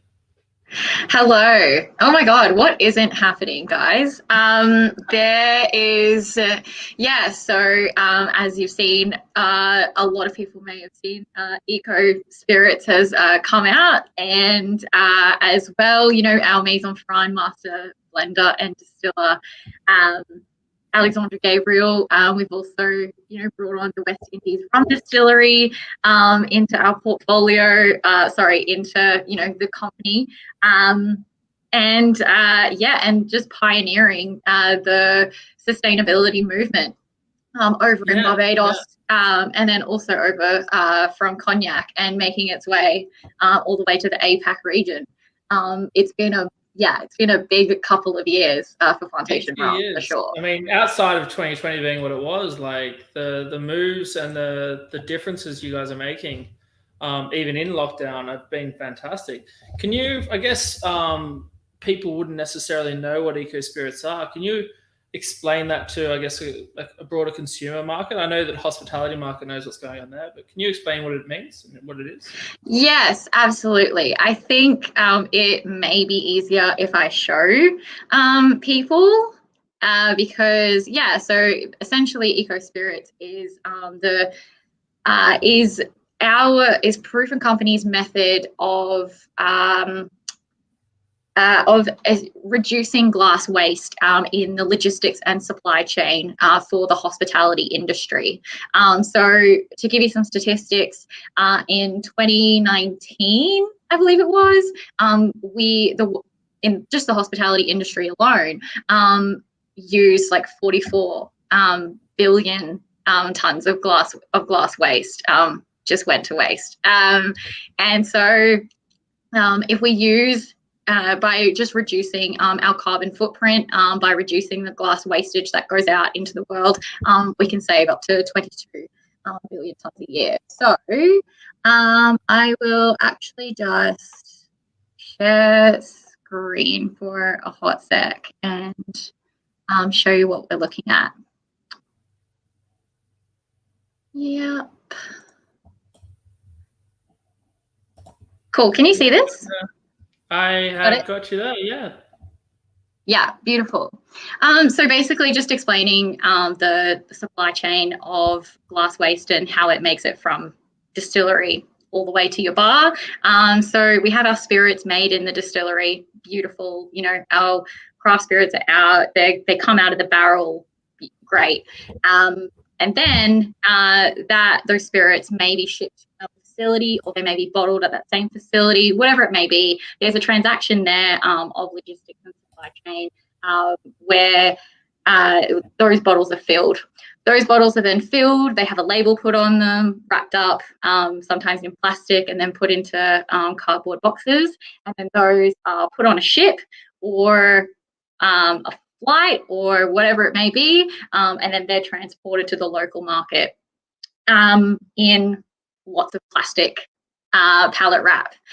So then once they're received into those warehouses, they're packed up, and then they get moved to, there's a lot of movement, then they get moved to the local warehouses, that pallet wrap gets ripped up, and then those boxes get shipped out to bars. Then what happens, we crack open those cardboard boxes, pull out all of our rum, and then that cardboard box, which is made it from France, China, Europe, wherever it may have been, and then that just gets recycled straight away. Then that bottle of rum, vodka, gin, whatever it may be, is in say it ends up in the speed rail on a busy night, that bottle may literally last all of 5 hours, maybe less, and then that bottle is just discarded and put into recycling. Eco Spirits is the solution to cutting all of that logistics out. So what the format or what the technology is doing is pretty much giving us access from the spirit being being made in the distillery. It's shipped in huge drums, and then is brought to a local eco plant for spirit processing. And then this is where it gets hooked up to the machine. The eco totes get filled. Each eco tote is about 4.5 litres, holds 4.5 litres of spirit. And then from here, each bar receives their eco tote. So that may be which is 4.5 litres is a case for reference for everyone playing at home. And then at the bar is where the eco totes are opened. You fill up your empty bottles, which you already have in venue, which are from the spirits that we use with Eco Spirits. The bottles are made of a more premium and tougher glass to reduce breakage, which is reducing wastage, and their labels are a bit tougher as well to withstand like rattling around in the speed rail, and just keeping that nice like finish as you're pouring your spirits. I guess they get delivered. Just showing people this is, there you go. So there's a plantation eco tote, the original dark. It's quite a unit. I'll tell you what, they're not small.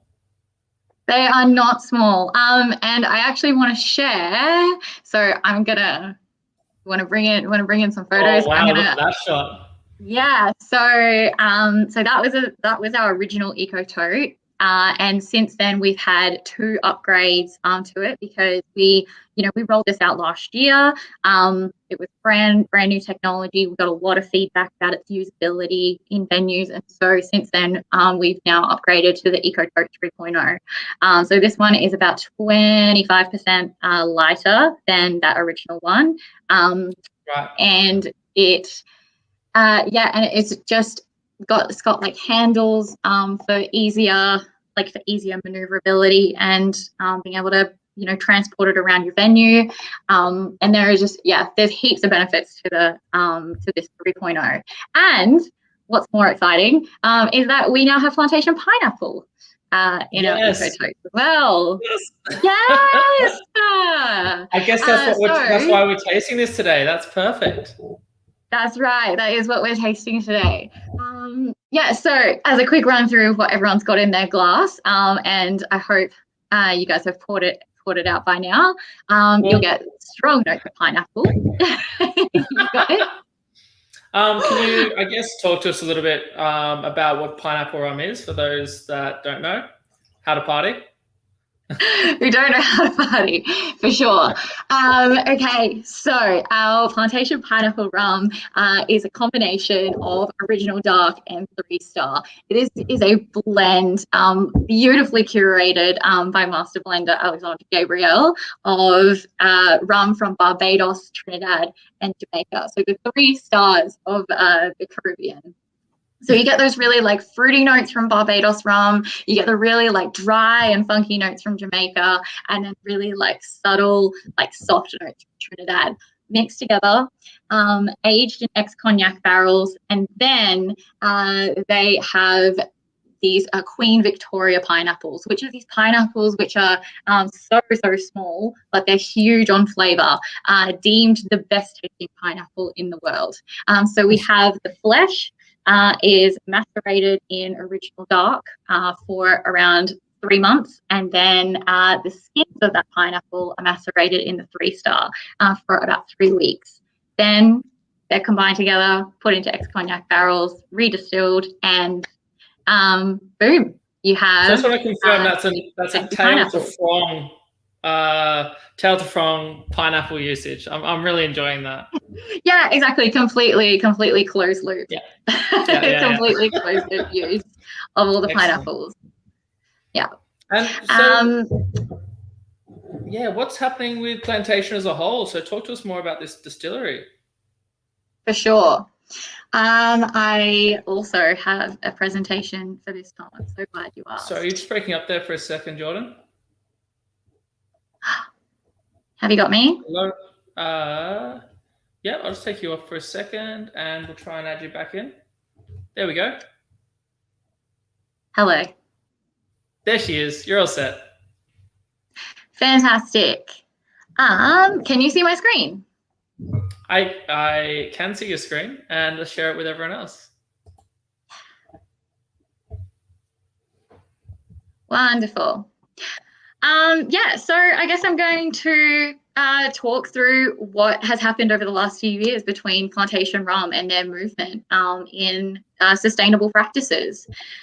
So I guess I want to start off by saying that sustainability means meeting our own needs without compromising the ability of the future generations to meet theirs. So in addition to natural resources, we also need social and economic resources.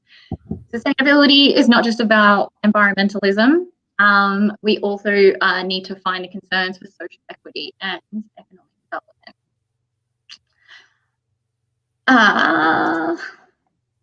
I'm going to try and go through. So first of all, who are we? For those of us who are not aware, I've mentioned his name a couple of times. Plantation Rum was founded and created by Alexandre Gabriel in the late 90s. He was a cognac distiller and blender back in the day, but he just had this, he's like the renegade of the cognac world. He is constantly striving to find new and creative ways to play with spirit, like this mad scientist. So in his early days of cognac making, he traveled around the Caribbean and he tasted and sampled all these delicious rums and found found that all these rums from these distilleries were not what he was getting in France. And so he was like, I want to show off these rums. I want to show them to the world. I want to combine this cognac mastery and blending into rum and, just really show off the terroir to everybody. So he bought Maison Ferrand in 1989, created Plantation in 1999, and now in 2017 has been fortunate enough to purchase the West Indies Rum Distillery, which is Barbados's oldest distillery there, and also has also got a 33% ownership of the Clarendon and Long Pond Distillery. So you can see some beautiful photo over here of him in his sugarcane fields, where is his favorite spot to be, I suppose. And then,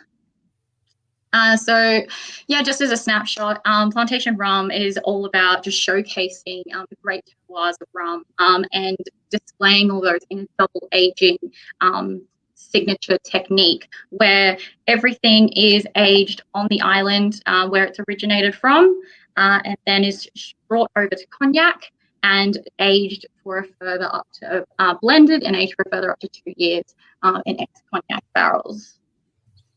I guess, when you think about it, this is a lot of the reasons why there's such a focus now on the transportation of rum as well, and why you guys really do focus on this as an outcome. It's because you want to focus on how that product is transferred from place to place. Yeah, absolutely. Just thinking about like the logistics of everything that's involved in creating spirits. Wherever we can reduce our impact to the environment is pinnacle in not only the way that we do things, but how it has an impact on the planet and on everything else. Definitely. And so with that, our values stay true to the cane.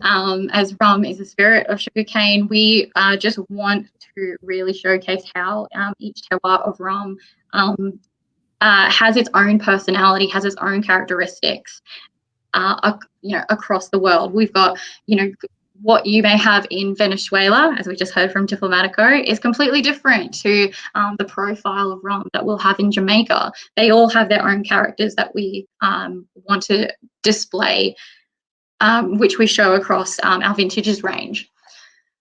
We have complete transparency, so everything that everything that's within the rum is on the bottle in our product sheets. We don't want to hide from anything, and we want to respect the technical history of our rum and the diversity of our practices.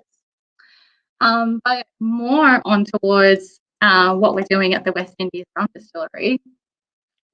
So biggest claim to fame, I suppose, is that we're aiming to be a carbon neutral distillery by 2030. It's a new and it's an ambitious environmental goal, though we've been implementing innovative systems all together to stop utilising fossil fuels and achieving complete carbon neutrality in our distillery operations. We have looked at hiring an energy consultant with about 30 years experience in the field in order to study, establish and transform what the distillery uses currently and to turn it into a carbon neutral operation within the next 10 years. Amazing. We will be utilising an anaerobic digester, which is basically what turns what's left over in the still. So after, we've fermented, we've distilled it, the rum is made, there tends to be a lot of leftover in that still. So that is getting scooped up and it can be used for things such as fertilizer for crops and whatnot. But this anaerobic digester turns it into biomass or biogas to be used for heating and power. And the idea behind this is that we're looking to totally stop using the fossil fuels and create green electricity, and which should be enough to suffice for about 20,000 homes on the island. It won't be long before your power. I mean, forgive my ignorance. Is there more than 20,000 homes? It won't be long until you're actually powering the entire island, surely.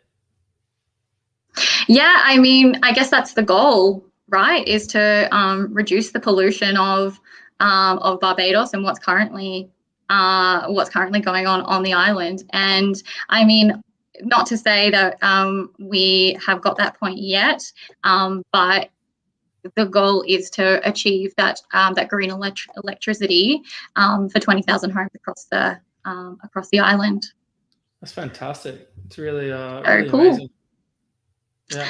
And then so finally, so the byproduct of this will be used as can be used as a powder, organic fertilizer. So that also adds value to stimulating organic farming culture on the island. So this is called the distillery spent wash, which is kind of it's like an organic based living organism. But another part of the process is to incorporate, we've just recently invested $1 million into accommodating a solar panel installation to produce some of the electricity with essentially the goal here is to create complete self-sufficiency. Oh, fantastic. That's amazing. The amount of effort that you're putting into to just that basic acknowledgement on the islands themselves. I see, unfortunately, someone has to go, but they're going to watch the rest of Plantation. I hope you're going to drink all the Plantation pineapple tonight, though, because that would be important. But no, it's fantastic. Just the effort that, I guess, that solar, that digester as well. Is that something unique that you're doing, or where have you found that from? I'm not too sure where Maison Ferrand has found the digester, but it's not entirely unique. It is an available system that you can get worldwide. But I would have to come back to you on more information with that. It's just new to me, but it's great to see that being used in rum distilleries. So. We're looking so this solar panel is expected to generate around 400 kilowatts But an estimated in the first year is meant to be like 747,000 kilowatts. So if there's any electricians in the audience tonight, they might have a great idea of just how much that is. That's huge. Yeah. But that provides at least 20% of the electrical consumption of the distillery, or the equivalent of like 100 local households. Yeah. It's really interesting because, you know, solar, again, it's fascinating technology for daytime use, and it's really being used well for distilleries and powering distilleries. I guess the only technical difficulty with it is batteries for use in venues or at home, because we are by and large using our houses at nighttime and etc. The battery requirements can be a little bit more difficult than their usage, but it really is great to see someone taking the effort to power their own distillery during the day, and I guess offices and an island fundamentally during the day with their efforts. Yeah, I never actually thought about it like that. Utilizing the power when we're all using it at nighttime. But I suppose with a distillery that, you know, is operated on a tropical island that is, you know, what, 20, 30 more degrees a day, so much sun. It just seems like logical sense, right? Well, I like 100%. There is something coming up. I know that I'm digressing here, but the Canary Islands have actually found a way to use those solar panels to, instead of using a battery, which would fundamentally put more arsenic in the world, or just toxic ingredients as a whole, they're actually using the solar panels to power, basically pumping water up into a volcano during the day. And what they do is they literally pump water with the solar panels up into the middle of a volcano all day long, whenever the sun's at its peak. And then at nighttime, what they do is they release that water incrementally to power turbines that go down the mountain. And so it is actually a natural battery fundamentally. Wow, so it was just like energy creating, like more energy. So you can create all the energy during the day up the mountain, and then just incrementally at night, as you need more power, you just release that water and it'll come down through turbines to power the town. That is so cool. Yeah. It's amazing, and you can do it on Caribbean islands, but it is actually when you're dealing with larger land masses that are more flat, it's a little bit difficult. But yeah. Yeah. Okay. So not as much. Not as much space, and not as much like angles, right? We need angles for this. It's not happening in Melbourne. That's all I'm saying. Okay. I mean, I digress. Talking about the Caribbean. But yes. Anyway, back to the Caribbean. So now, where am I at? Yeah. Okay. So it's a solar plant. Organic fertilizer. Organic fertilizer is good. Yes, utilization of the byproducts of rum is thumbs up in our views. Yeah. And then actually I wanted to draw everyone's attention to something which I find really cool, is that, well, first of all, 95% of plantation rum molasses is sourced locally, but also to produce a truly premium rum, our distillery is going through rigorous testing in order to be certified by Bon Scuro, which is obviously French for like good sugar, and I just butchered the French pronunciation of that, and Protera.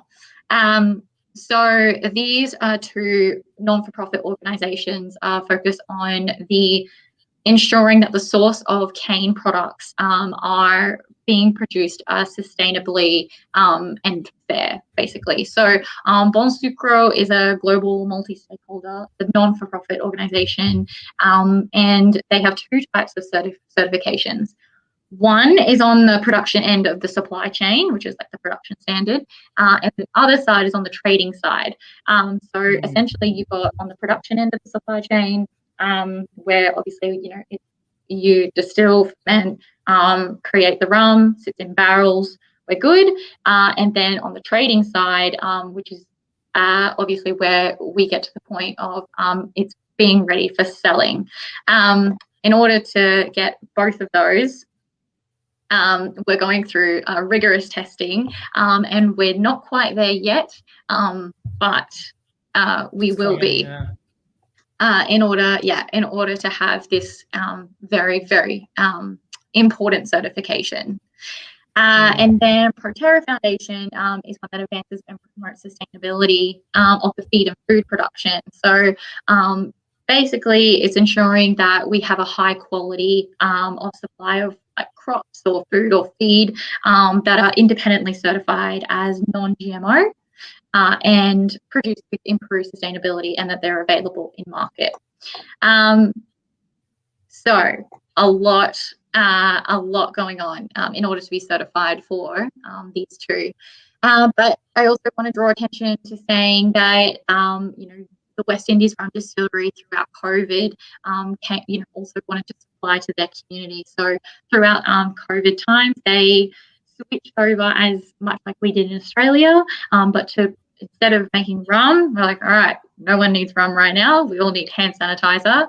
And so they created hand sanitizer for our police services, our fireys, prisons, the Port Authority, the Quarantine Centre, the Homeless Association, and various other communities in Barbados. No, it's fantastic. Yeah. I guess it is that holistic, because you are dealing with so many communities at the end of the day, because you have your home base in France as well as dealing with the distilleries locally. Obviously, Plantation is owner in a couple of distilleries, but I mean, you've got 30 or 40 different islands that you deal with, that you import rum from over all your SKUs, all your releases.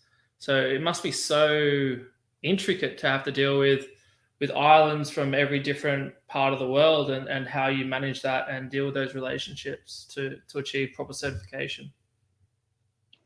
Yeah, absolutely. In particular, we want to ensure that Bon Sucro and ProTerra are with our West Indies Rum Distillery.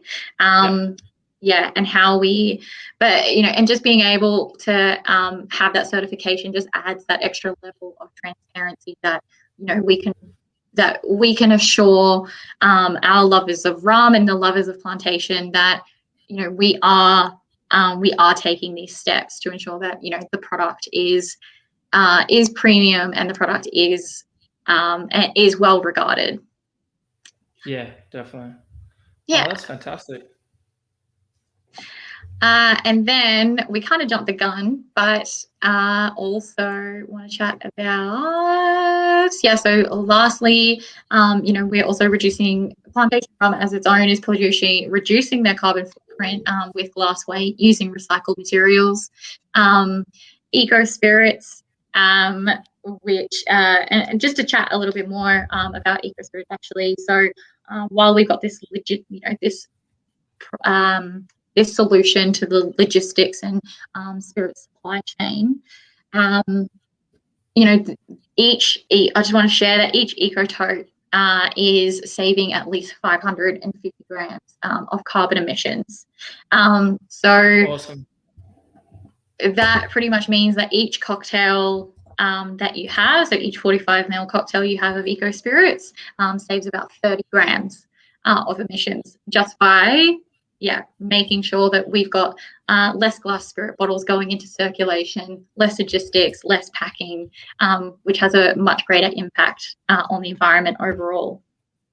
For those of us in the trade that are tuning in tonight, we have also Eco Spirits has also partnered with a company called Green Steps Group, which is a tree planting organisation, and basically each eco tote that is purchased, funds go to Green Steps Group to fund growing a new tree in the Borneo rainforest based in Indonesia.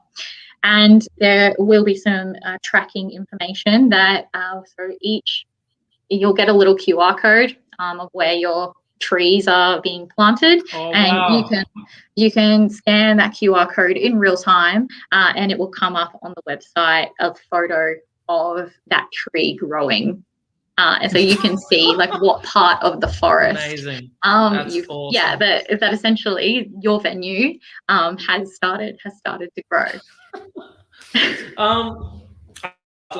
So obviously this is for hospitality.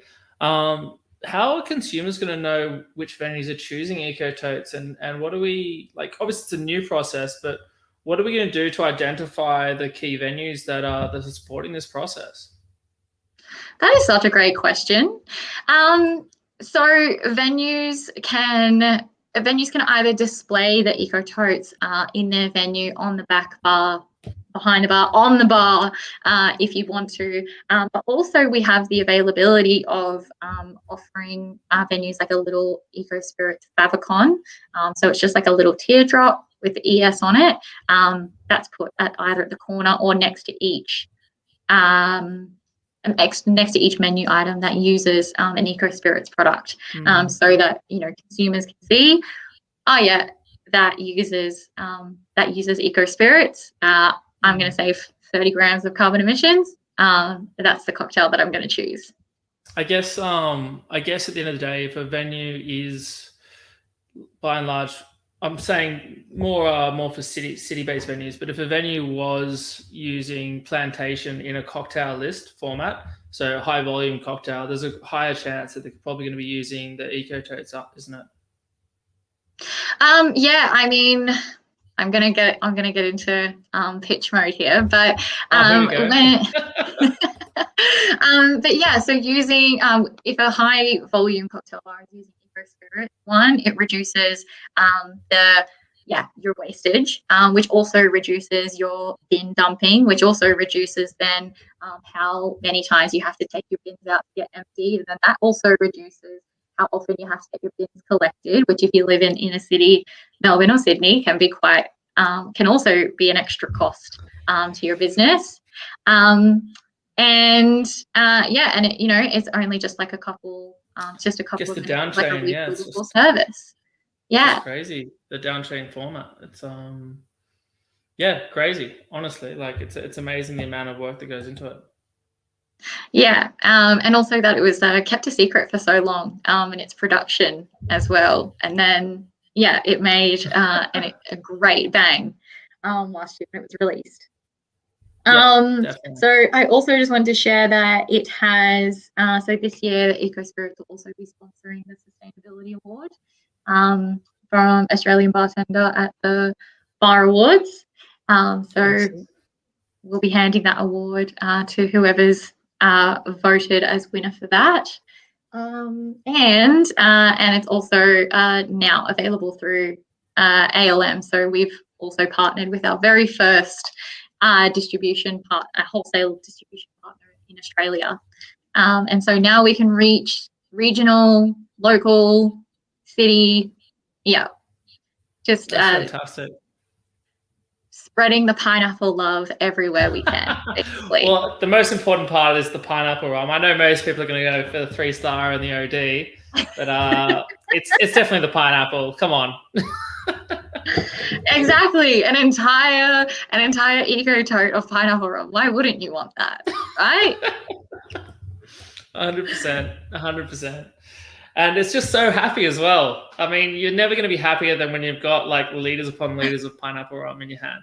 I mean, I've got a glass, and that's just fantastic. So. Are you guys feeling out there? Are you guys all enjoying it as well? I hope so. But look, honestly, it's fantastic you could join us today and talk to us about this. I know it's something that you've cared about for a long time. And the brand is really just kicking goals with the depth that they're going to. So we really appreciate you joining us for this. Thank you. And I've always loved and having pineapple rum at the end of a presentation. So also, I wanted to share one last thing as well that has just gone live, is that now we have available a plantation rum straw pack available in independent retailers and at Dan Murphy's. Plug. But you can, for a limited time only, and this is like literally a Australia edition, but you can get your bottle of pineapple rum. And it also comes with some cute little gold engraved metal straws. oh, And they have a little, I don't know if you can see, but they have a little pineapple engraved on them. Can you see? yeah, it's awesome. Fantastic. Isn't it cute? It's really nice. It's really nice. So that's just another step that we're taking for sustainable practices. Yeah, definitely. FYI. I do much prefer metal straws. I know there's everyone's sort of preference, no straws or paper straws. Metal straws are fantastic. If people could stop stealing them from venues, it'd be really good as well. Well, now they don't have to. We can get pretty ones in a box. Right? Exactly. Perfect. Thank you so much for joining us today, Jordan. Really appreciate it. Thank you for having me, Tom. Mad pleasure. I'll see you soon. So, guys, that's the end of our 4 rums tonight. Again, I really just enjoy being able to talk about this. Sustainability has been very near and dear to my heart, probably since the 90s, to be honest. But it's great to see the level of enthusiasm that brands are bringing to the table and have been bringing to the table for years on what they can do in the market as it relates to sustainability. You know, we're only starting to really see the steps that go into it and the people that are putting their effort behind it. As you've heard from a lot of these producers, they've been doing it for years. They've been trying to work towards these processes for a long, long time. And it's only now that we're really getting that opportunity to see the effort of their labor and to see even higher market change coming. I think one of the key things is, as we were just talking with Jordan about, is how do you know?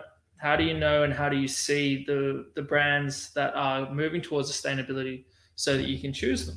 And it's things like these eco totes that are making those changes that you can physically see the effort that's going towards it. It's the sustainable practices and the processes you're seeing from carbon neutral rums like Lord Byron. It's the programs that are supporting sustainable cocktails that you're seeing in your bars that are brought to you by places like Flor de Caña. And it's the effort that you're seeing from Diplomatico that not only goes all the way down the line, but all the way to the top of the line in supporting eco-waste. You know, these programs have to be supported by someone, and it's these brands that really go towards those efforts to make sure that it's reality. You know, when you sit there and tonight we're sitting with glasses of rum in our hands, and I guess the question is, what do you think when you're drinking rum? Are you thinking about just the spirit, or are you thinking about what the spirit represents? I mean, to be able to drink something and know that you're not only drinking a great quality product, but you're drinking something that supports the future, that's a beautiful ambition to have. It's a beautiful place to be in the world. I've always said rum is escapism. And with that, it's about thinking about where you'd rather be in the world. Well, these rums are taking us there every step, every sip. So it is fantastic that these brands support us. It's fantastic to see what they're doing. I just only hope that people can spend a bit of time to really focus on helping us get there and supporting the brands that do. You know, these are 4 brands that are really trying to support us and trying to get us there. And I really hope that everyone can get behind these brands or get behind the brands that are sustainable and choose wisely for the sip, for the enjoyment, and for the world. Really fantastic that everyone could join us tonight. If you are tuning in at home, I really hope you can share this on. It's going to be live on YouTube for the foreseeable future. So anyone that wants to learn about sustainability in the rum industry, please share it. Let people know that they can tune in at home. They can have a little sip and support sustainability. But more importantly, the message tonight is tell people about the rums you love and tell people about what rums are doing. So thank you so much for joining us. Here's to the rum. Much love, much rum. And to all the brands supporting us tonight, Lord Byron, Diplomatico, Flor de Cana, and Plantation. Thank you so much for your support. Guys, I'll see you all next time. It's a pleasure. Tastes good.